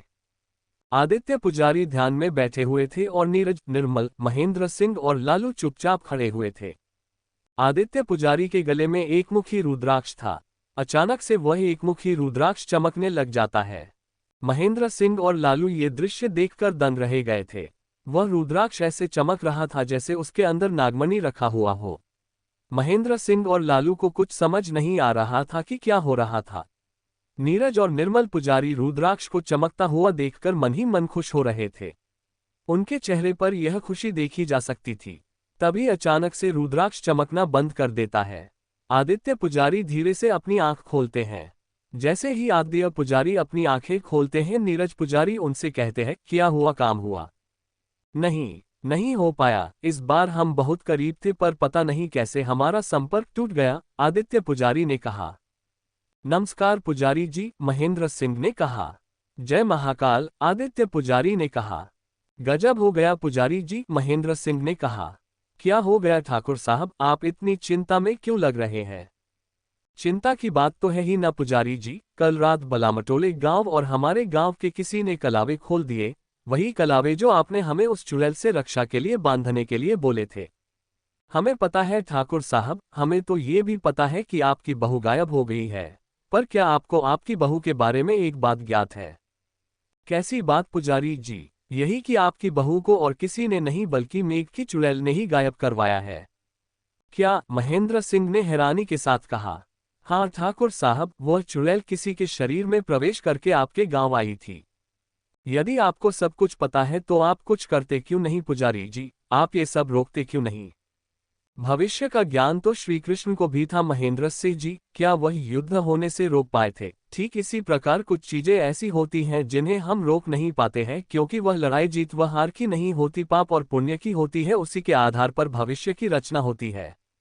जी पुजारी जी, क्या ऐसा नहीं हो सकता कि हम दोबारा से सभी घरों में कलावे बांध दे उस चुड़ैल से रक्षा करने के लिए? नहीं, ऐसा कदापि नहीं किया जा सकता महेंद्र सिंह जी, निर्मल पुजारी ने कहा। किसी भी दैवीय सामग्री का उपयोग सिर्फ एक बार किया जाता है और यदि किसी कारणवश वह निष्फल हो जाती है तो दोबारा उसका प्रयोग नहीं किया जा सकता, नीरज पुजारी ने कहा। तो आप सब कुछ करते क्यों नहीं पुजारी जी? क्या यूं ही उस चुड़ैल का अंत तक हम चुपचाप देखते रहे, आप उसे रोकते क्यों नहीं? इतनी दैवीय शक्तियां नहीं है हमारे पास कि हम उस चुड़ैल को रोक सके। उस चुड़ैल से लड़ने की शक्तियां सिर्फ हमारे गुरु पंडित सुशलाचार्य जी के पास ही है, नीरज पुजारी ने कहा। तो आप उन्हें बुलाते क्यों नहीं है पुजारी जी? 1 साल से उस चुड़ैल ने आतंक मचा कर रखा है, कहीं ऐसा ना हो जब पूरा गांव तबाह हो जाए तब पंडित सुशलाचार्य जी लौटे। आपके आने से कुछ समय पश्चात हम गुरुजी से ही संपर्क साधने का प्रयास कर रहे थे, आदित्य पुजारी ने कहा। फिर आपका संपर्क हुआ? हमारा गुरुजी से संपर्क होने ही वाला था कि उससे पहले ही वह संपर्क टूट गया। किसी शैतानी शक्ति ने वह संपर्क जोड़ने से पहले ही वह तोड़ दिया। क्या कहा शैतानी शक्ति? महेंद्र सिंह ने हैरानी के साथ कहा। हाँ, शैतानी शक्ति, वह बहुत ही शैतानी शक्ति थी, इतनी कि उसने गुरुजी के साथ हमारा संपर्क तोड़ दिया। क्या वह शैतानी शक्ति दास गांव के लोगों को भी नुकसान पहुंचा सकती है? जी नहीं, तब तक तो बिल्कुल नहीं जब तक मेघ का दूसरा दरवाजा नहीं खुल जाता। आप लोग और आपका गांव सुरक्षित है। आपको याद है ना, मेघ के दूसरे दरवाजे की जिम्मेदारी आपके ऊपर है, वह भूलकर भी नहीं खुलना चाहिए, निर्मल पुजारी ने कहा। आप उसकी फिक्र मत कीजिए, मेघ के दूसरे दरवाजे की चाबी मैंने ऐसी जगह छुपा कर रखी है जहां वो किसी के हाथ नहीं लग सकती, कोई उस चाबी के पास नहीं पहुंच सकता है। जी फिर ठीक है, याद रखना जब तक मेघ का दूसरा दरवाजा बंद है तब तक आपका गांव सुरक्षित है, लेकिन जिस दिन वह दरवाजा खुलेगा उस दिन कुछ कह नहीं सकते आपके गांव का क्या होगा, क्योंकि वह दरवाजा गुरुजी ने बहुत ही दैवीय शक्तियों से बनाया था, नीरज पुजारी ने कहा। जी आप फिक्र मत कीजिए, यदि मेघ के दूसरे दरवाजे की हिफाजत की जिम्मेदारी मैंने ली है तो वह नहीं खुलेगा। आप भी फिक्र मत कीजिए, हम जल्द से जल्द कोशिश करेंगे गुरुजी जी से संपर्क साधने की। जैसे ही हमारा संपर्क होगा हम उन्हें यहाँ पर बुला लेंगे, आदित्य पुजारी ने कहा। जी अच्छा, फिर हम चलते हैं। जय महाकाल, महेंद्र सिंह ने कहा। जय महाकाल, आदित्य पुजारी ने कहा। महेंद्र सिंह और लालू मेघनाथ मंदिर के बाहर निकल जाते हैं। बाहर निकलते ही लालू कहता है, मालिक एक बात कहे क्या आपसे? हाँ हाँ कहो न लालू, इसमें पूछने वाली क्या बात है? आपको नहीं लगता कई दिन या महीने हो गए निशांत पुजारी जी को देखे हुए? हाँ लालू, दिन तो बहुत हो गए, जब से आदित्य पुजारी मेघनाथ मंदिर के मठ के पुजारी बने हैं तब से वह कहीं नजर नहीं आए हैं। वही मालिक, मैंने तो सुना है आदित्य पुजारी और निशांत पुजारी की आपस में बिल्कुल भी नहीं जमती थी। बचपन से आदित्य पुजारी पंडित सुशलाचार्य के अत्यंत प्रिय शिष्य रहे हैं और अब देखिए मठ के गुरु भी वही बने हैं। हाँ वह तो बात है। बातें करते करते महेंद्र सिंह और लालू कार तक पहुंचते हैं और मेघनाथ मंदिर से निकल जाते हैं। शाम के 5 बज रहे थे। आयशा, स्वाति और संतोष एक साथ ही हॉल में बैठे हुए थे और बातें कर रहे थे। अब तुम्हारी तबीयत ठीक है ना अनन्या बेटा? आयशा ने कहा। हाँ आंटी जी अब ठीक है, अब पहले से बहुत बेहतर फील हो रहा है, बस थोड़ी सी कमजोरी महसूस हो रही है, अनन्या ने कहा। डॉक्टर माधवी को तो नहीं बुलाना न बेटा? यदि तुम कहो तो मैं उन्हें फोन कर देता हूँ, वहां आ जाएगी, संतोष ने कहा। नहीं अंकल जी, इसकी कोई जरूरत नहीं, धीरे धीरे ठीक हो जाऊंगी मैं, अनन्या ने कहा। माँ रात में खाने में क्या बनाना है? स्वाति ने किचन के अंदर से आते हुए पूछा। बना ले बेटा जो बनाना है, मेरे तो कुछ समझ नहीं आ रहा, किसी काम में मन ही नहीं लगता है, आयशा ने कहा। आयशा ऐसे कैसे चलेगा? संतोष ने कहा। ऐसा मैं क्या करूं, मेरे तो कुछ समझ नहीं आ रहा। सोचा था रुद्र बेटे की तन्वी बेटी से शादी करवा दूंगी और दीदी की आखिरी ख्वाहिश पूरी करा दूंगी, पर अब वह ख्वाहिश लगता है कभी पूरी नहीं हो पाएगी। आयशा अब होने को कौन रोक सकता है, जो होना रहता है वह होकर ही रहता है, संतोष ने कहा। आयशा और संतोष बातें ही कर रहे थे कि तभी वहां पर बाहर से रुद्र, पीयूष, समीर और अर्जुन आ जाते हैं। क्या हुआ बेटा, तन्वी बेटी का कुछ पता चला? वह मिली या नहीं मिली? आयशा ने कहा। रुद्र कुछ जवाब नहीं देता। बताओ रुद्र, तन्वी मिली या नहीं मिली? अनन्या ने कहा। नहीं चाची, तन्वी कहीं नहीं मिली, आसपास के सभी गांव में उसे ढूंढ लिया पर वह कहीं मिल ही नहीं रही, रुद्र ने कहा। तुमने तालाब के पास देखा रुद्र बेटा? संतोष ने कहा।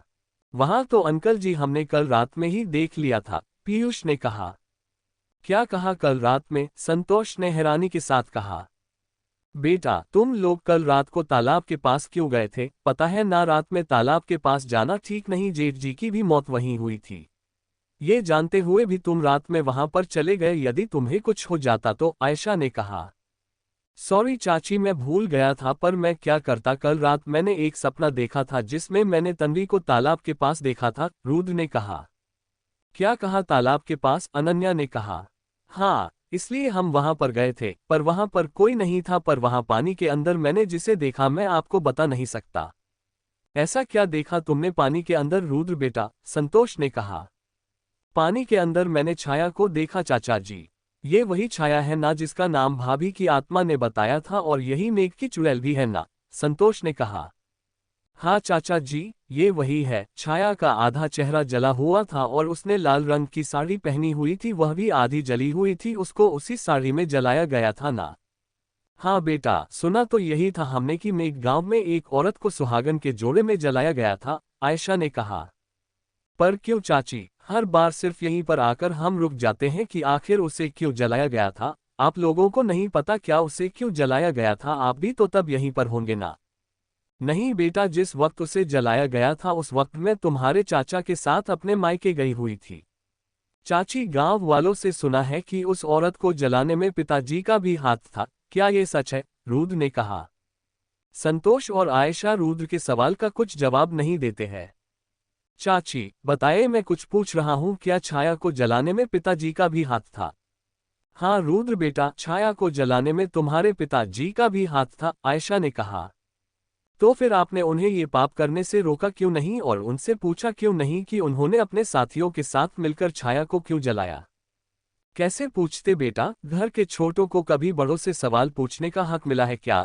तुम्हारे चाचा ने कई बार पूछा जेठ जी से कि उन्होंने छाया के साथ ऐसा क्यों किया, पर जेठ जी ने उन्हें कभी नहीं बताया। एल हमेशा उन्हें छोटा ही समझा। तुम्हारे चाचा को तो छोड़ो रुद्र बेटा, जेठ जी ने कभी दीदी को भी नहीं बताया कि उन्होंने छाया को क्यों जलाया। सही कहा है किसी ने कि पूर्वजों द्वारा किए गए पाप को उनकी आने वाली पीढ़ी को भुगतना पड़ता है। ना ही पापा छाया को जलाते, ना ही वह चुड़ैल बनकर मेरी तन्वी को गायब करती। पता नहीं तन्वी किस हालत में होगी, वह ठीक भी होगी या नहीं। रुद्र तू फिक्र मत कर, हम तन्वी को जल्द ढूंढ लेंगे और भरोसा रख, वक्त के साथ सब ठीक हो जाएगा। अतीत हमें ये तो नहीं सिखाता ना कि उस पर पछताया जाए, अतीत तो हमें ये सिखाता है कि उस गलती को दोबारा नहीं दोहराया जाए, अर्जुन ने कहा। हाँ रुद्र, अर्जुन ठीक कह रहा है, समीर ने कहा। स्वाति बेटा, जा रुद्र बेटा और उनके दोस्तों के लिए पीने के लिए पानी ले आ, आयशा ने कहा। जी माँ, अभी लाए, इतना कहकर स्वाति पीने का पानी लेने किचन में चले जाती है। अजय डॉक्टर माधवी से मिलने के लिए चिरायु अस्पताल आया हुआ था। अजय डॉक्टर माधवी के कैबिन में उनके साथ बैठा हुआ था। तो बताइए इंस्पेक्टर साहब, अब कैसी तबीयत है आपकी, डॉक्टर माधवी ने कहा। क्या बताओ डॉक्टर माधवी, लगता है कुछ असर ही नहीं हो रहा है दवाइयों का। क्या कहा, असर नहीं हो रहा?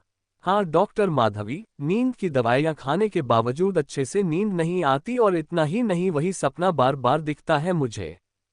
क्या कहा, मतलब आपको वह सपने दिखना अभी बंद नहीं हुए? नहीं डॉक्टर माधवी, बल्कि कभी कभी तो काम करते करते उस बच्चे की आवाज़ें मेरे कान में गूंजने लग जाती है। क्या कहा, आवाज़ें गूंजने लग जाती है? डॉक्टर माधवी ने हैरानी के साथ कहा। हाँ डॉक्टर माधवी, कुछ समझ नहीं आ रहा इन आवाज़ों से कैसे छुटकारा पाया जाए। आप फिक्र मत कीजिए, जितना मुझे लगता है ये मेडिकल से ठीक नहीं होगा, आपको किसी साइकोलॉजिस्ट को दिखाना पड़ेगा, वही आपको ठीक कर सकते हैं। क्या कहा, साइकोलॉजिस्ट? जी हाँ साइकोलॉजिस्ट, आप फिक्र मत कीजिए, मैं एक साइकोलॉजिस्ट को जानती हूँ जो आपको ठीक कर सकते हैं। कौन है वह साइकोलॉजिस्ट और कहाँ मिलेंगे वह? उनका नाम डॉक्टर प्रताप नारायण है और वह अमेरिका में रहते हैं। क्या कहा, अमेरिका? मैं वहां पर कैसे जा सकता हूं फिर डॉक्टर माधवी? अरे आप फिक्र मत कीजिए, वह ऑनलाइन भी ट्रीटमेंट करते हैं, मुझे बस आपको अपॉइंटमेंट कराना पड़ेगा। वह मेरे अच्छे दोस्त हैं, मान जाएंगे। जी ठीक है, फिर आप उनसे बात कर लीजिए और बता दीजिएगा कब आना है, मैं आज जाऊंगा। जी मैं उनसे आज ही बात करती है। अच्छा ठीक है, फिर मैं निकलता हूँ। जी इतना कहकर अजय वहां से जाने लगता है। शाम के 6 बज गए थे, छोटे दिन होने की वजह से अंधेरा जल्दी होने लग गया था। अजय हॉस्पिटल के बाहर निकलता है और अपनी जिप्सी स्टार्ट करके वहां से जाने लगता है। अजय जिप्सी चलाकर कुछ दूर ही गया था कि तभी उसे ऐसा लगता है जैसे उसने रास्ते में सड़क के किनारे बिरजू को खड़ा हुआ देखा। अजय वापस से अपनी जिप्सी को पीछे पीछे ले आने लगता है। जब वह पीछे जिप्सी लाकर रोकता है तो देखता है कि बिरजू ही अपनी बाइक के साथ खड़ा हुआ था। अरे बिरजू तुम यहाँ, अजय ने बिरजू को देखते हुए कहा। अरे बाबू आप? हाँ मैं बिरजू, तुम यहाँ पर क्या कर रहे हो? वो बाबू, वो हम डॉक्टर के पास जा रहे थे कि तभी यहाँ पर हमारी बाइक खराब हो गई। क्या कहा, डॉक्टर के पास जा रहे थे, पर क्यों, तबीयत तो ठीक है तुम्हारी? हाँ बाबू तबीयत तो ठीक है, पर बस ये हमारा हाथ थोड़ा जल गया है, बिरजू ने अपना हाथ दिखाते हुए कहा। बिरजू के हाथ की उंगलियां बुरी तरह जल चुकी थी और उसके हाथ की स्किन लाल हो गई थी। जब अजय बिरजू का हाथ देखता है तो उससे भी देखा नहीं जाता है। अरे ये तो बहुत जल गया है, चलो मैं तुम्हें डॉक्टर के पास ले चलता हूँ। अरे नहीं बाबू, आप काहे परेशान होते हैं, आप तो दूसरी तरफ जा रहे हैं ना। अरे इसमें परेशानी वाली क्या बात है, उस दिन तुमने मुझे लिफ्ट दी थी, आज मैं तुम्हें लिफ्ट दे देता हूँ, हिसाब चुकता। नहीं बाबू, हिसाब तो अब भी चुकता नहीं हुआ है, वो तो हमेशा आप पर बना ही रहेगा। मतलब? कुछ बातों का मतलब नहीं होता बाबू, वह समझनी पड़ती है। तुम ना बहुत बातें घुमाते हो। बिरजू जल्दी चलो और बैठो जिप्सी में, इतना जला है पर ऐसा लगता है तुम्हें जरा सा भी दर्द महसूस नहीं हो रहा है। अब क्या बताए बाबू, ये तो छोटे मोटे जख्म है। इतना कहते हुए बिरजू अजय की जिप्सी में बैठ जाता है और वह दोनों अस्पताल जाने के लिए निकल जाते हैं। वैसे बिरजू एक बात बताओ, तुम्हारा हाथ जल कैसे गया? अक्सर हाथ तभी जलता है जब किसी को जलाया जाता है, अजय ने कहा। अजय का सवाल सुनकर बिरजू के होश उड़ जाते हैं और वह घबराने लग जाता है। ऐसा लग रहा था जैसे वह मन ही मन सोच रहा हो कि यह क्या पूछ लिया अजय ने। बताओ बिरजू, मैं कुछ पूछ रहा हूँ, तुम्हारा हाथ कैसे जल गया? अजय ने बिरजू से कहा। वो बाबू, मैं ना घर में भजिए तल रहा था तो, बिरजू ने बहाना बनाते हुए कहा। तो वहीं पर हो गया खेल। भजिए तलते तलते अचानक से बैलेंस बिगड़ गया और कढ़ाई का सारा तेल हमारे हाथ में आ गया, वही हमारी उंगलियां जल गई बाबू। अच्छा, तुम अकेले रहते हो क्या और कोई नहीं रहता तुम्हारे साथ? नहीं बाबू, हम तो अकेले ही आए थे इस दुनिया में और अकेले ही जाएंगे। तुम देवरी गांव में रहते हो ना? यही पता बताया था ना पिछली बार जब हम मिले थे। हाँ बाबू, वहीं रहते हैं। आपकी याददाश्त तो काफी तेज है। तो फिर देवरी में किसी डॉक्टर को क्यों नहीं दिखा दिया? वहां पर कोई हॉस्पिटल नहीं है क्या? यहाँ पर इतने दूर क्यों आ गए गोंदिया? बाबू, कहाँ है देवरी में कोई डॉक्टर? पहले था वो अपने मेघ गांव में बड़ा सा हॉस्पिटल था उसमें, पर जब से मेघ गांव बंद हुआ वह हॉस्पिटल भी बंद हो गया, वरना पहले तो आसपास के गांव के लोग वहीं पर जाते थे अपना इलाज कराने के लिए। ये बच्चा रोना शुरू हुआ कि चले लोग अपने बच्चे को अस्पताल लेकर। आखिर सरकारी अस्पताल जो था, कहाँ लोगों का पैसा लगना था। क्या कहा? बच्चा रोना शुरू हुआ कि लोग चले अपने बच्चे को अस्पताल लेकर। इसका मतलब पहले मेघ गांव में हॉस्पिटल था? अजय ने हैरानी के साथ कहा। हाँ बाबू, आपको नहीं मालूम क्या? अजय और बिरजू बातें ही कर रहे थे कि तभी चिरायु अस्पताल आ जाता है। बिरजू जिप्सी में से उतर जाता है और कहता है, आप चलेंगे बाबू अंदर हमारे साथ? जाना तो चाहता हूँ बिरजू, पर क्या करूँ, एक जरूरी काम याद आ गया, तुम जाओ। ठीक है बाबू, फिर मिलते हैं। इतना कहकर बिरजू अस्पताल के अंदर जाने लग जाता है। बिरजू के जाने के बाद अजय अपना मोबाइल निकालता है और माखनलाल को फोन करता है। हेला, हाँ माखनलाल, अजय ने कहा। जी साहब, बोलिए। कहाँ पर हो तुम? साहब, यह आपने आसपास के गांव में बोला था ना तन्वी को ढूंढने के लिए, तो उसी को ढूंढ रहा था। तो अभी कहाँ पर हो? साहब, सादी टोला गांव में हूँ। सादी टोला गांव मतलब बलमा टोले गांव से 6-7 किलोमीटर दूर। जी साहब, तो एक काम करो, जितनी जल्दी हो सके तुम मुझे मेघ गांव के पहले दरवाजे पर मिलो जो बलमाटोला गांव के पास है। क्या कहा साहब? मेघ गांव के पहले दरवाजे पर क्यों साहब? माखनलाल ने हैरानी के साथ कहा। हाँ माखनलाल, मेघ गांव के पहले दरवाजे पर। साहब, आपकी तबीयत तो ठीक है ना? आप क्यों खुद कुएं में कूदने जा रहे हैं, ये पता होकर भी कि मेघ गांव के अंदर चुड़ैल घूम रही है? माखनलाल, फिर बकवास, मुझे तुम्हारी बकवास नहीं सुननी, समझे? तुम चुपचाप मेघ के पहले दरवाजे के पास मिलो, समझे? साहब ठीक है, आपको चलना ही है न तो मैं तैयार हूं। ऐसा करते हैं, हम कल सुबह चलते हैं, अभी अंधेरा भी हो गया है, हमें ज्यादा कुछ दिखेगा भी नहीं। नहीं माखनलाल, कुछ काम ऐसे होते हैं जिन्हें वक्त रहते ही खत्म कर देना चाहिए, और वैसे भी हम पुलिस वाले हैं, हमारे लिए क्या दिन और क्या रात, सब एक समान है। ठीक है साहब, अब आपके आगे किसकी चल सकती है? मैं मिलता हूं आपको मेघ के दरवाजे के पास पर, प्लीज जल्दी आ जाना। हाँ माखनलाल, मैं आ जाऊंगा, मैं निकल ही गया हूं यहां से। इतना कहकर अजय अपना फोन कट कर देता है। रात के 8 बज गए थे और माखनलाल मेघ गांव के पहले दरवाजे के बाहर खड़ा होकर अजय का इंतजार कर रहा था। मेघ दरवाजे के थोड़े दूर ही एक बड़ा सा पत्थर रखा हुआ था और माखनलाल उसके ऊपर बैठा हुआ था। कहाँ रह गए साहब? कभी वक्त पर नहीं आते, पता है यहाँ पर चुड़ैल घूमती है, पर फिर भी मुझे यहाँ पर बुला लिया, माखनलाल ने खुद से कहा। अंधेरा बढ़ते जा रहा था और अंधेरे के साथ ही माखनलाल का डर भी बढ़ते जा रहा था। माखनलाल ने अपने गले में हनुमान जी की छोटी सी गदा वाली माला पहनी हुई थी। माखनलाल उस गदा को निकाल लेता है और जय बजरंग बली, जय बजरंग बली का जाप करने लग जाता है। हवाएं काफी तेज चल रही थी। मेघ का जो दरवाजा था उसके पास बहुत सारे पेड़ पौधे लगे हुए थे, जिस कारण जब हवाएं चलती थी तो पत्ते हवा में उड़ने लगते थे और ऐसा लगता था कि जैसे कोई फुसफुसा रहा हो। सड़क पर लाइट भी नहीं लगी थी, जिस कारण काफी अंधेरा था। माखनलाल अपने मोबाइल के टॉर्च के सहारे वहां पर बैठा हुआ था। माखनलाल बार बार उस टॉर्च की रोशनी से आसपास देख रहा था कि कहीं कोई आ तो नहीं रहा। जल्दी आ जाओ साहब, जय बजरंग बली, जय बजरंग बली, माखनलाल ने खुद से कहा। माखनलाल पत्थर के ऊपर बैठा ही हुआ था कि तभी उसके आंखों के सामने धुआं आने लगता है। माखनलाल मन ही मन सोचने लग जाता है, ये धुआं कहाँ से आ रहा है, कहाँ पर आग लग गई? माखनलाल की आंखों के सामने धुआं बढ़ते जा रहा था, तभी माखनलाल देखता है कि वह धुआं मेघ के दरवाजे के पास से आ रहा था। माखनलाल सोचने लगता है, कहीं मेघ के अंदर आग तो नहीं लग गई। माखन लाल पत्थर पर से उठता है और धीरे धीरे मेघ के दरवाजे की तरफ बढ़ने लग जाता है।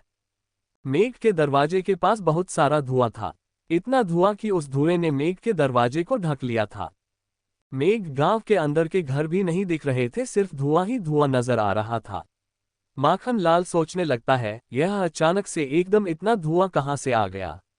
माखन लाल आगे बढ़ते हुए उस धुएं के बहुत करीब पहुंच गया था और देखते ही देखते वह धुएं के अंदर चले जाता है। उसके चारों तरफ धुआं ही धुआं फैल जाता है, उसको धुएं के सिवा कुछ और दिखाई नहीं दे रहा था। माखन लाल अपने दोनों हाथों से धुएं को हटाने की कोशिश कर रहा था, पर उससे वह धुआं नहीं हट रहा था। ये धुआं हट क्यों नहीं रहा है? जय बजरंग बली, जय बजरंग बली, माखन लाल ने अपने हाथों से धुएं को हटाते हुए कहा।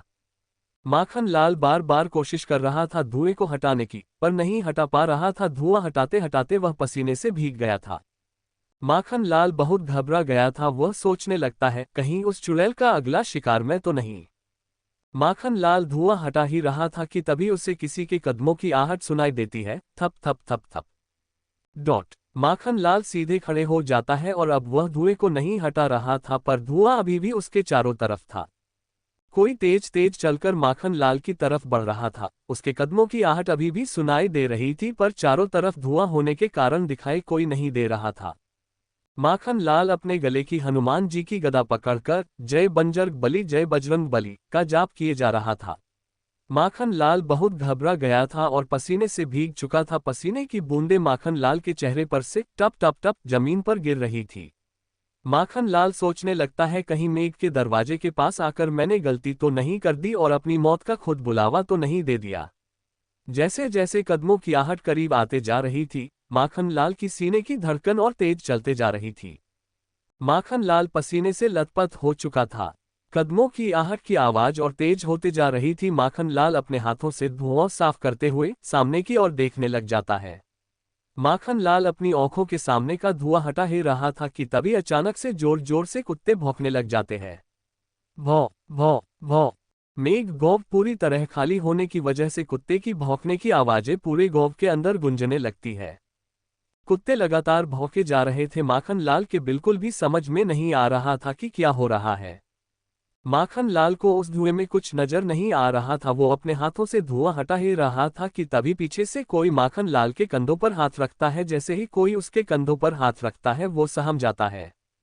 वो जय बजरंग बली, जय बजरंग बली का जाप करना चालू कर देता है और सोचने लगता है कि उसके कंधों पर हाथ किसने रख दिया, कहीं मेघ की चुड़ैल तो नहीं। वो धीरे धीरे पीछे मुंडी घुमाने लग जाता है। जब वह पीछे पलट कर देखता है तो अचानक से सारा धुआं अपने आप गायब हो जाता है और उसे अजय दिखाई देता है। अजय को देखकर माखन लाल हैरानी के साथ कहता है, साहब आप? हाँ माखन लाल, मैं नहीं आऊंगा तो कौन आएगा? मैंने ही तो तुम्हें यहाँ पर बुलाया था ना। पर ये बताओ, तुम मेघ के दरवाजे के अंदर क्या कर रहे हो? मैंने तो तुम्हें बाहर खड़े होकर मेरा इंतजार करने को कहा था ना। पहले तो खुद ही कहते हो कि मेघ के अंदर चुड़ैल है, मैं अकेला अंदर जाऊंगा तो वह मुझे मार देगी, और अब तुम खुद अकेले अंदर जा रहे हो। साहब यहाँ पर बहुत सारा धुआं था, मैं उसी को साफ कर रहा था। उस धुएं को हटाते हटाते कब में मेघ गौव के अंदर आ गया पता ही नहीं चला। क्या कहा धुआं था? कहाँ पर? अजय ने हैरानी के साथ कहा। यहाँ पर साहब, और कहाँ? माखन लाल, कहाँ पर तुम्हें धुआं नजर आ रहा है? यहाँ पर तो कुछ भी नहीं है। साहब मेरी बात का यकीन कीजिए, अभी थोड़ी देर पहले यहाँ पर बहुत धुआं था। उद्धरण। माखन लाल, यदि थोड़ी देर पहले बहुत सारा धुआं था तो फिर कहाँ चले गया? मेरे आते से ही हवा में उड़ गया क्या? मुझे तो लगता है तुमने अपनी रात की खुराक अभी से ले ली। कितनी बार बोला है ड्यूटी के वक्त शराब मत पिया करो, ड्यूटी के वक्त अपना फर्ज निभाया करो, पर तुम मानते ही नहीं। साहब मैं सच बोलता हूँ, मैंने शराब बिल्कुल नहीं पी है। चाहे तो आप मेरे मुंह की खुशबू सूंघकर देख लीजिए। माखन लाल, मुझे नहीं सूंघना, तुम्हारे मुंह की बूंद पता नहीं कब से तुमने अपना मुंह तक नहीं धोया होगा।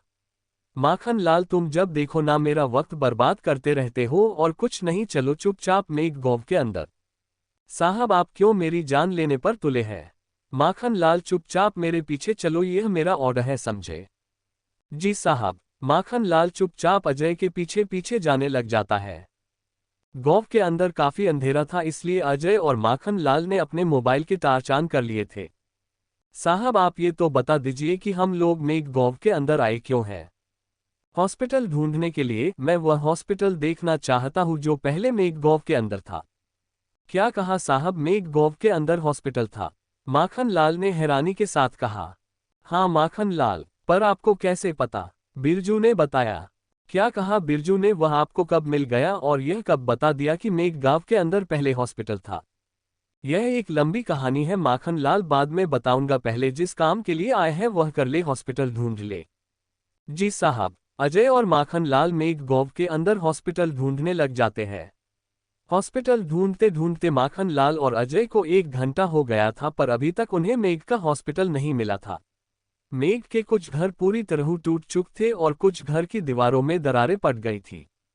माखन लाल बुरी तरह मेघगोव में घूमते घूमते थक गया था, पर अभी तक उसे और अजय को हॉस्पिटल नहीं मिला था। साहब एक बात कहूं, माखन लाल ने कहा। हाँ कहो माखन लाल। साहब आप देख रहे हैं न मेघ के घरों की हालत क्या हुई है, मुझे नहीं लगता यहाँ पर हमें हॉस्पिटल मिलेगा। मेरे तो ये समझ नहीं आता हम उस हॉस्पिटल को क्यों ढूंढ रहे हैं। मेघ गांव में पहले हॉस्पिटल था या नहीं, उससे हमें क्या लेना देना है, ये तो मुझे भी नहीं पता माखन लाल, पर कभी कभी कुछ चीजें हमें बेवजह ही करनी चाहिए। मैं बस अपनी मन की तसल्ली के लिए ये सब कर रहा हूँ। साहब आपकी मन की तसल्ली के चक्कर में किसी दिन मेरी जान चले जाएगी, माखन लाल ने धीरे से कहा। क्या कहा माखन लाल तुमने? कुछ नहीं साहब, माखन लाल ने अपनी मुंडी हिलाते हुए कहा। माखन लाल तुम ना बातें ज्यादा करते हो और काम कम, अब चुपचाप हॉस्पिटल ढूंढो, समझे? अब कोई सवाल मत पूछना। जी साहब। अजय और माखन लाल फिर से मेघगोव के अंदर हॉस्पिटल ढूंढने लग जाते हैं। अजय और माखन लाल हॉस्पिटल ढूंढ ही रहे थे कि तभी अजय को एक बड़ा सा टूटा फूटा घर नजर आता है। माखन लाल वो देखो, अजय ने कहा। क्या साहब, वो तुम्हें बड़ा घर नहीं दिख रहा क्या? अजय ने अपने हाथ से इशारा करते हुए कहा। हाँ साहब दिख रहा है, पूरे मेघगोव में हवेली और स्कूल के बाद यही सबसे बड़ी इमारत दिखी है मुझे मेघगांव में। हाँ माखन लाल, क्योंकि यही मेघ का हॉस्पिटल है। क्या मेघ का हॉस्पिटल? ये बात आप इतनी गारंटी के साथ कैसे कह सकते हैं साहब? माखन लाल इस घर के ऊपर देखो, एक बोर्ड लगा हुआ है जिसमें हॉस्पिटल लिखा हुआ है, हाथ मिट गया होगा। हाँ साहब, और जितना मुझे पता है पुराने जमाने में ऐसे ही हॉस्पिटल हुआ करते थे, कोई बड़ी बड़ी बिल्डिंग्स नहीं होती थी। बिल्कुल सही कहा माखन लाल, अब वक्त बर्बाद मत करो और हॉस्पिटल के अंदर चलो। क्या कहा साहब, हॉस्पिटल के अंदर? माखन लाल ने हैरानी के साथ कहा। साहब आपको मेघ का हॉस्पिटल देखना था, वह आपने देख लिया, अब यहाँ से वापस चलते हैं ना। माखन लाल तुम ही सोचकर देखो, इतना वक्त बर्बाद किया इस हॉस्पिटल को ढूंढने के लिए और अब तुम कहते हो यहीं से वापस चलो, फिर हमारा मतलब क्या निकलेगा यहाँ इतनी दूर आने का और हॉस्पिटल ढूंढने का? वैसे बात तो बिल्कुल ठीक है साहब आपकी, एक काम करते हैं आप अंदर जाए, मैं यही बाहर आपका इंतजार करता हूँ। ठीक है, जैसी तुम्हारी इच्छा। इतना कहकर अजय हॉस्पिटल की तरफ जाने लगता है, तभी माखन लाल अजय को रोकते हुए कहता है। साहब। क्या है माखन लाल? साहब जल्दी आना यहाँ, अकेले मुझे डर लग रहा है। पहले जाने तो दो माखन लाल। अजय हॉस्पिटल के पास पहुंच जाता है। हॉस्पिटल का गेट टूटा हुआ था जिस कारण वह आसानी से हॉस्पिटल के अंदर घुस जाता है। हॉस्पिटल के अंदर काफी अंधेरा था, दीवारें जर्जर हो गई थी, ऐसा लग रहा था कि हॉस्पिटल की इमारत कभी भी ढह सकती थी।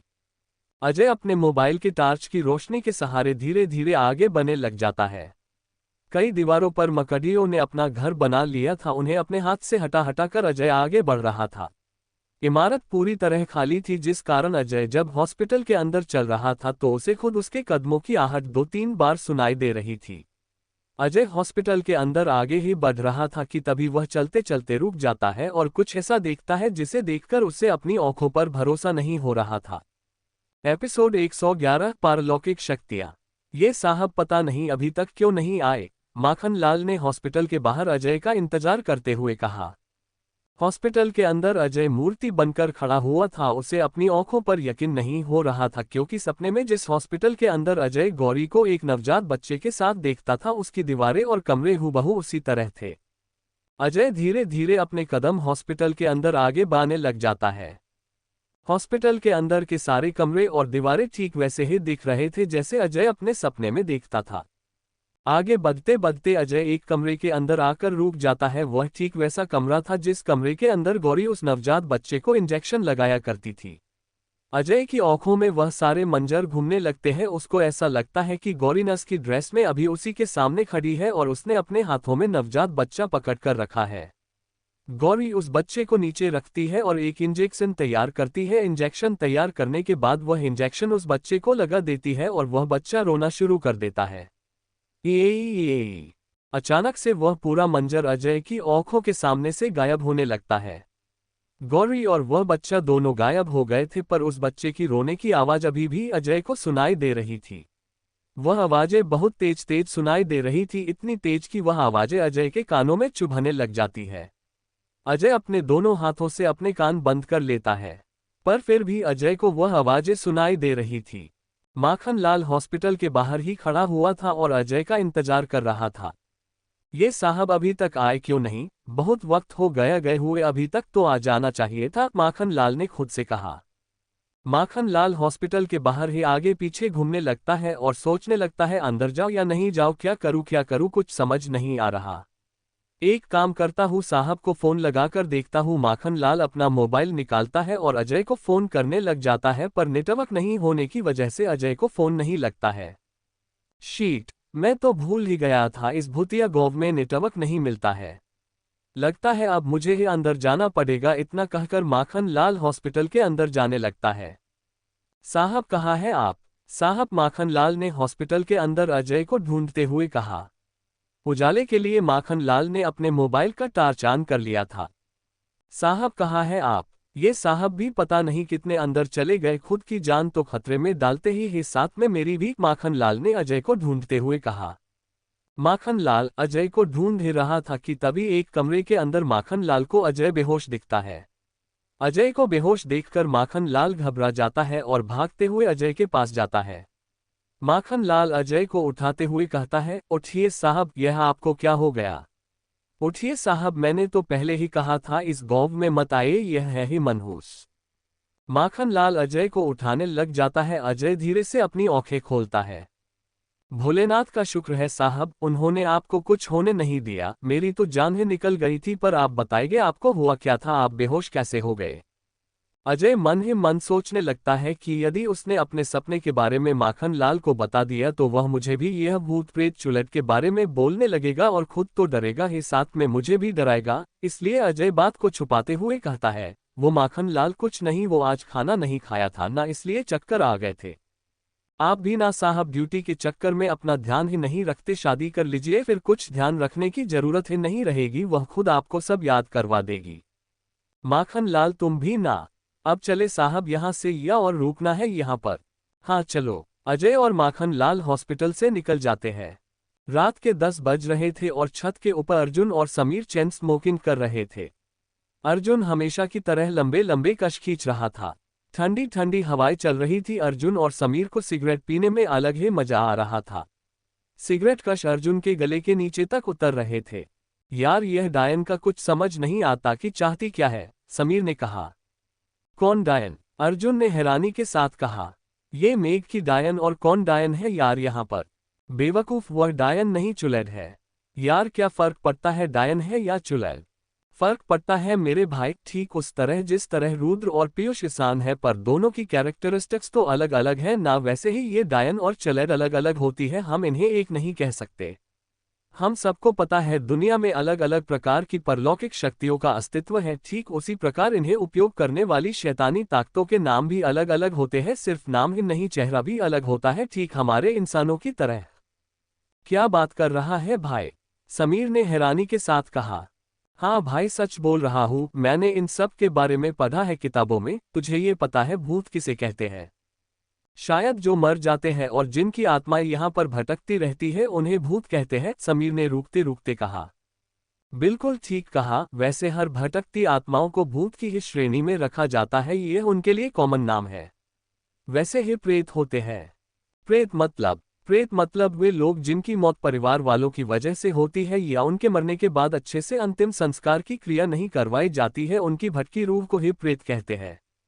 तूने कभी हदल का नाम सुना है? यार, अब ये हदल क्या होता है? समीर ने हैरानी के साथ कहा।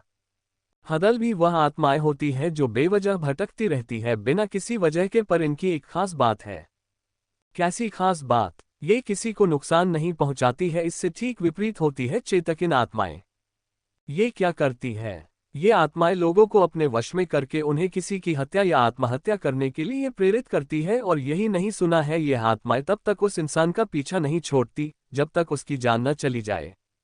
क्या बात कर रहा है भाई, ये तो बहुत ही डरावनी आत्माएं हैं। और भी आत्माएं होती है क्या? हाँ भाई, अभी तो मैंने तुझे बस एक दो ही नाम बताए हैं। और सुन, घने जंगलों में खेतों में रहने वाली आत्माओं को विरिकास कहा जाता है। और कहते हैं वह लड़कियां जिनकी विवाह के कुछ ही दिन बाद मौत हो जाती है, उनकी आत्माएं बाद में शाकिनी बनती है, जो कि बहुत ही डरवानी लगती है। समीर अर्जुन की बात सुनकर लंबी लंबी सांसें लेने लग जाता है। फिर आती है कुत्ती चेतन आत्माएं। ये बच्चों की आत्माएं होती है जो अल्पायु यानी कम उम्र में ही मर जाते हैं। कम उम्र में मर जाने के कारण इनकी आत्माएं भटकने लग जाती है। और यह आत्माएं गुड़िया डॉल खिलौनों में अपना निवास बनाते हैं, क्योंकि बच्चों को ज्यादातर लगाव उनके खिलौनों से ही होता है। वो जैसे एनाबेला मूवी की तरह उस गुड़िया में आत्मा होती है, उस तरह। हाँ भाई, ठीक उस तरह। अब आती है किच्चन आत्माएं। क्या कहा? किच्चन आत्माएं मतलब? समीर ने हैरानी के साथ कहा। एपिसोड 112 तन्वी की आवाज। हाँ भाई, किच्चन आत्माएं। ये आत्माएं शारीरिक इच्छाओं की पूर्ति के लिए लोगों का शिकार करती है। बिहार में इन्हें कच्चन भी कहा जाता है। झीलों, नदी, समुद्रों के पास भटकने वाली आत्माओं को बाघ कहा जाता है। तूने जिन्नों के बारे में तो सुना ही होगा ना? हाँ भाई, सुना है। ज्यादातर मुस्लिम लोगों में आते हैं ना ये जिन। हाँ ठीक कहा, जिनके परिवार से जुड़े ही खबीज होते हैं। पाकिस्तान, खाड़ी देशों और यूरोप में ये ज्यादातर पाए जाते हैं। फिर आती है जोखिनी। यह रूहें बहुत डरावनी और खतरनाक होती है। और तुझे इनके बारे में एक खास बात पता है? कैसी खास बात? ये जो जोखिनी रूहें होती है सिर्फ मर्दों का ही शिकार करती है। फिर आती है पुवाली भूत। ये रूहें इंसानों के लिए नहीं बल्कि घर के सामानों के लिए खतरा बनती है। ये चीजों को चुरा कर ले जा लेती है। तूने अक्सर देखा होगा या सुना होगा कि कभी कभी किसी घर का कोई सामान अचानक गायब हो जाता है। और सिर्फ एक बार नहीं, कई बार ऐसा होता है। ये पुवाली भूत ही करते हैं। अच्छा अर्जुन, बस कर, अब बहुत हुआ। और कितना डराएगा यार तू। तो मुझे सिर्फ ये डायन और चुलेट के बारे में बता कि यह पहचान में कैसे आती है और दोनों में क्या फर्क होता है। समीर ने कहा। यार वैसे देखा जाए तो दोनों एक जैसी होती है, पर कुछ बातें नोटिस की जाए तो हम दोनों को पहचान सकते हैं कि कौन चुलेट है और कौन डायन। वही तो पूछ रहा हूँ भाई, कैसे पहचान सकते हैं? देख क्या है ना, ये चुलेट जो होती है। अर्जुन ने इतना ही कहा था कि तभी वहां पर रुद्र और पीयूष आ जाते हैं। यार तुम दोनों यहाँ पर बैठकर सिगरेट पी रहे हो, मुझे तो बुला लेते, रुद्र ने कहा। सॉरी यार, वो तू नीचे चाची के साथ बैठा था तो हमें तुझे बुलाना ठीक नहीं लगा, समीर ने कहा। चल छोड़ ये सब और ला सिगरेट दे मुझे, रुद्र ने कहा। यार मेरे पास बस एक आखिरी सिगरेट बची हुई थी, वह भी मैंने और समीर ने चैन स्मोकिंग करके खत्म कर दी, अर्जुन ने कहा। यार अब मैं क्या पीऊं, फिर मुझे भी तो तलब लगी है। एक तो वैसे तन्वी के बारे में सोच सोच के दिमाग खराब है, ऊपर से तुम दोनों ने सिगरेट भी नहीं बचाई, रुद्र ने कहा। यार तू गुस्सा क्यों कर रहा है? उस दिन रात में सिगरेट खत्म हो गई थी तो मैं और पीयूष गए थे। दास गांव खुला हुआ था, वहां पर एक दुकान शायद अब भी खुली हुई हो। चल लेकर आते हैं, समीर ने कहा। चल लेकर आते हैं। और नीचे चाचा चाची को क्या कहेंगे कि सिगरेट की तलब लगी है इसलिए सिगरेट लेने जा रहे हैं, रुद्र ने कहा। यार कह देंगे कुछ काम था या इंस्पेक्टर अजय ने बुला लिया था, उन्हें क्या पता चलने वाला है। वैसे भी घर में अब सब सो गए हैं, समीर ने कहा। ठीक है फिर चलते हैं, रुद्र ने कहा। कुलदीप अपने कमरे में बैठा हुआ था और अपने मोबाइल में तन्वी की फोटो देख रहा था। फोटो के अंदर तन्वी खड़ी हुई थी और हंस रही थी। कुलदीप के आंखों में तन्वी के लिए अश्क साफ साफ देखे जा सकते थे। तुम कहाँ चले गई तन्वी, तुम कहाँ हो, कुछ तो बताओ, कुलदीप ने खुद से कहा। कुलदीप तन्वी की फोटो को देखकर बातें कर ही रहा था कि तभी वहां पर कुलदीप की मां खाने की थाली लेकर आ जाती है। अपनी मां को आता हुआ देखकर कुलदीप अपने आंसू पोंछ लेता है। बेटा तुम खाना खाने के लिए क्यों नहीं आए? बाहर तुम्हारे पापा कब से तुम्हारा इंतजार कर रहे थे खाना खाने के लिए, ठकुराइन ने कहा। मां मेरा मन नहीं है, आप खा लीजिए। बेटा ऐसे कैसे मन नहीं है, खाना तो खाना पड़ेगा। मां मैंने कहा ना मेरा मन नहीं है, आप खा लीजिए। मैं कैसे खा लूं बेटा, भला कभी औलाद को भूखा रखकर क्या मां का पेट भरा है? मां भूखी भी सो जाए तो उससे चल जाएगा, पर अपनी औलाद को वह कभी भूखा नहीं सुला सकती। मुझे पता है तू तन्वी को लेकर परेशान है ना, पर बेटा तू फिक्र मत कर, वह जल्दी ही मिल जाएगी। कब मिलेगी मौ? 2 दिन हो गए, पता नहीं वह ठीक भी होगी या नहीं, उसने कुछ खाया भी होगा या नहीं। सब मेरी गलती है, मेरे ही कारण ये सब हो रहा है ना मैं उसे यहाँ पर लेकर आता और ना वह गायब होती। नहीं बेटा, तू ऐसा मत बोल। इसमें तेरी कोई गलती नहीं है, इसमें सारी गलती तो तेरे पापा की है, ना ही उन्होंने वह पाप किया होता ना ये सब होता है। कैसा पाप मौ? ठकुराई महेंद्र सिंह की बाहर के कमरे से आवाज आती है। जी आए, ठकुराइन ने आवाज लगाते हुए कहा। ले बेटा, तू खाना खा ले और देखना सब जल्द ठीक हो जाएगा, तू फिक्र मत कर। इतना कहकर ठकुराइन कुलदीप के कमरे से चले जाती है। अर्जुन जिप्सी चला रहा था और उसके बगल में रुद्र बैठा था और समीर पीयूष पीछे बैठे हुए थे। वह लोग बलमाटोले गांव से निकल गए थे और अभी बस दास गांव के मेघ के दूसरे दरवाजे के पास ही पहुंचते कि तभी रुद्र को तन्वी की आवाज सुनाई देने लग जाती है। मुझे बचाओ रुद्र, मुझे बचाओ। रुद्र को तन्वी की आवाज सुनाई देती है। जिप्सी रोक अर्जुन, जिप्सी रोक, रुद्र चिल्लाते हुए कहता है। रुद्र के कहने पर अर्जुन जिप्सी रोक देता है। क्या हुआ रुद्र, तूने यहाँ जिप्सी क्यों रोक दी? अर्जुन ने कहा।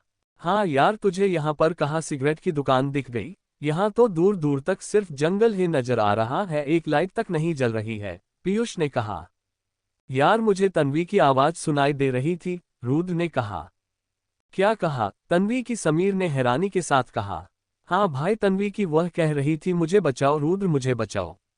यार तन्वी की जान खतरे में है, हमें उसे बचाना पड़ेगा।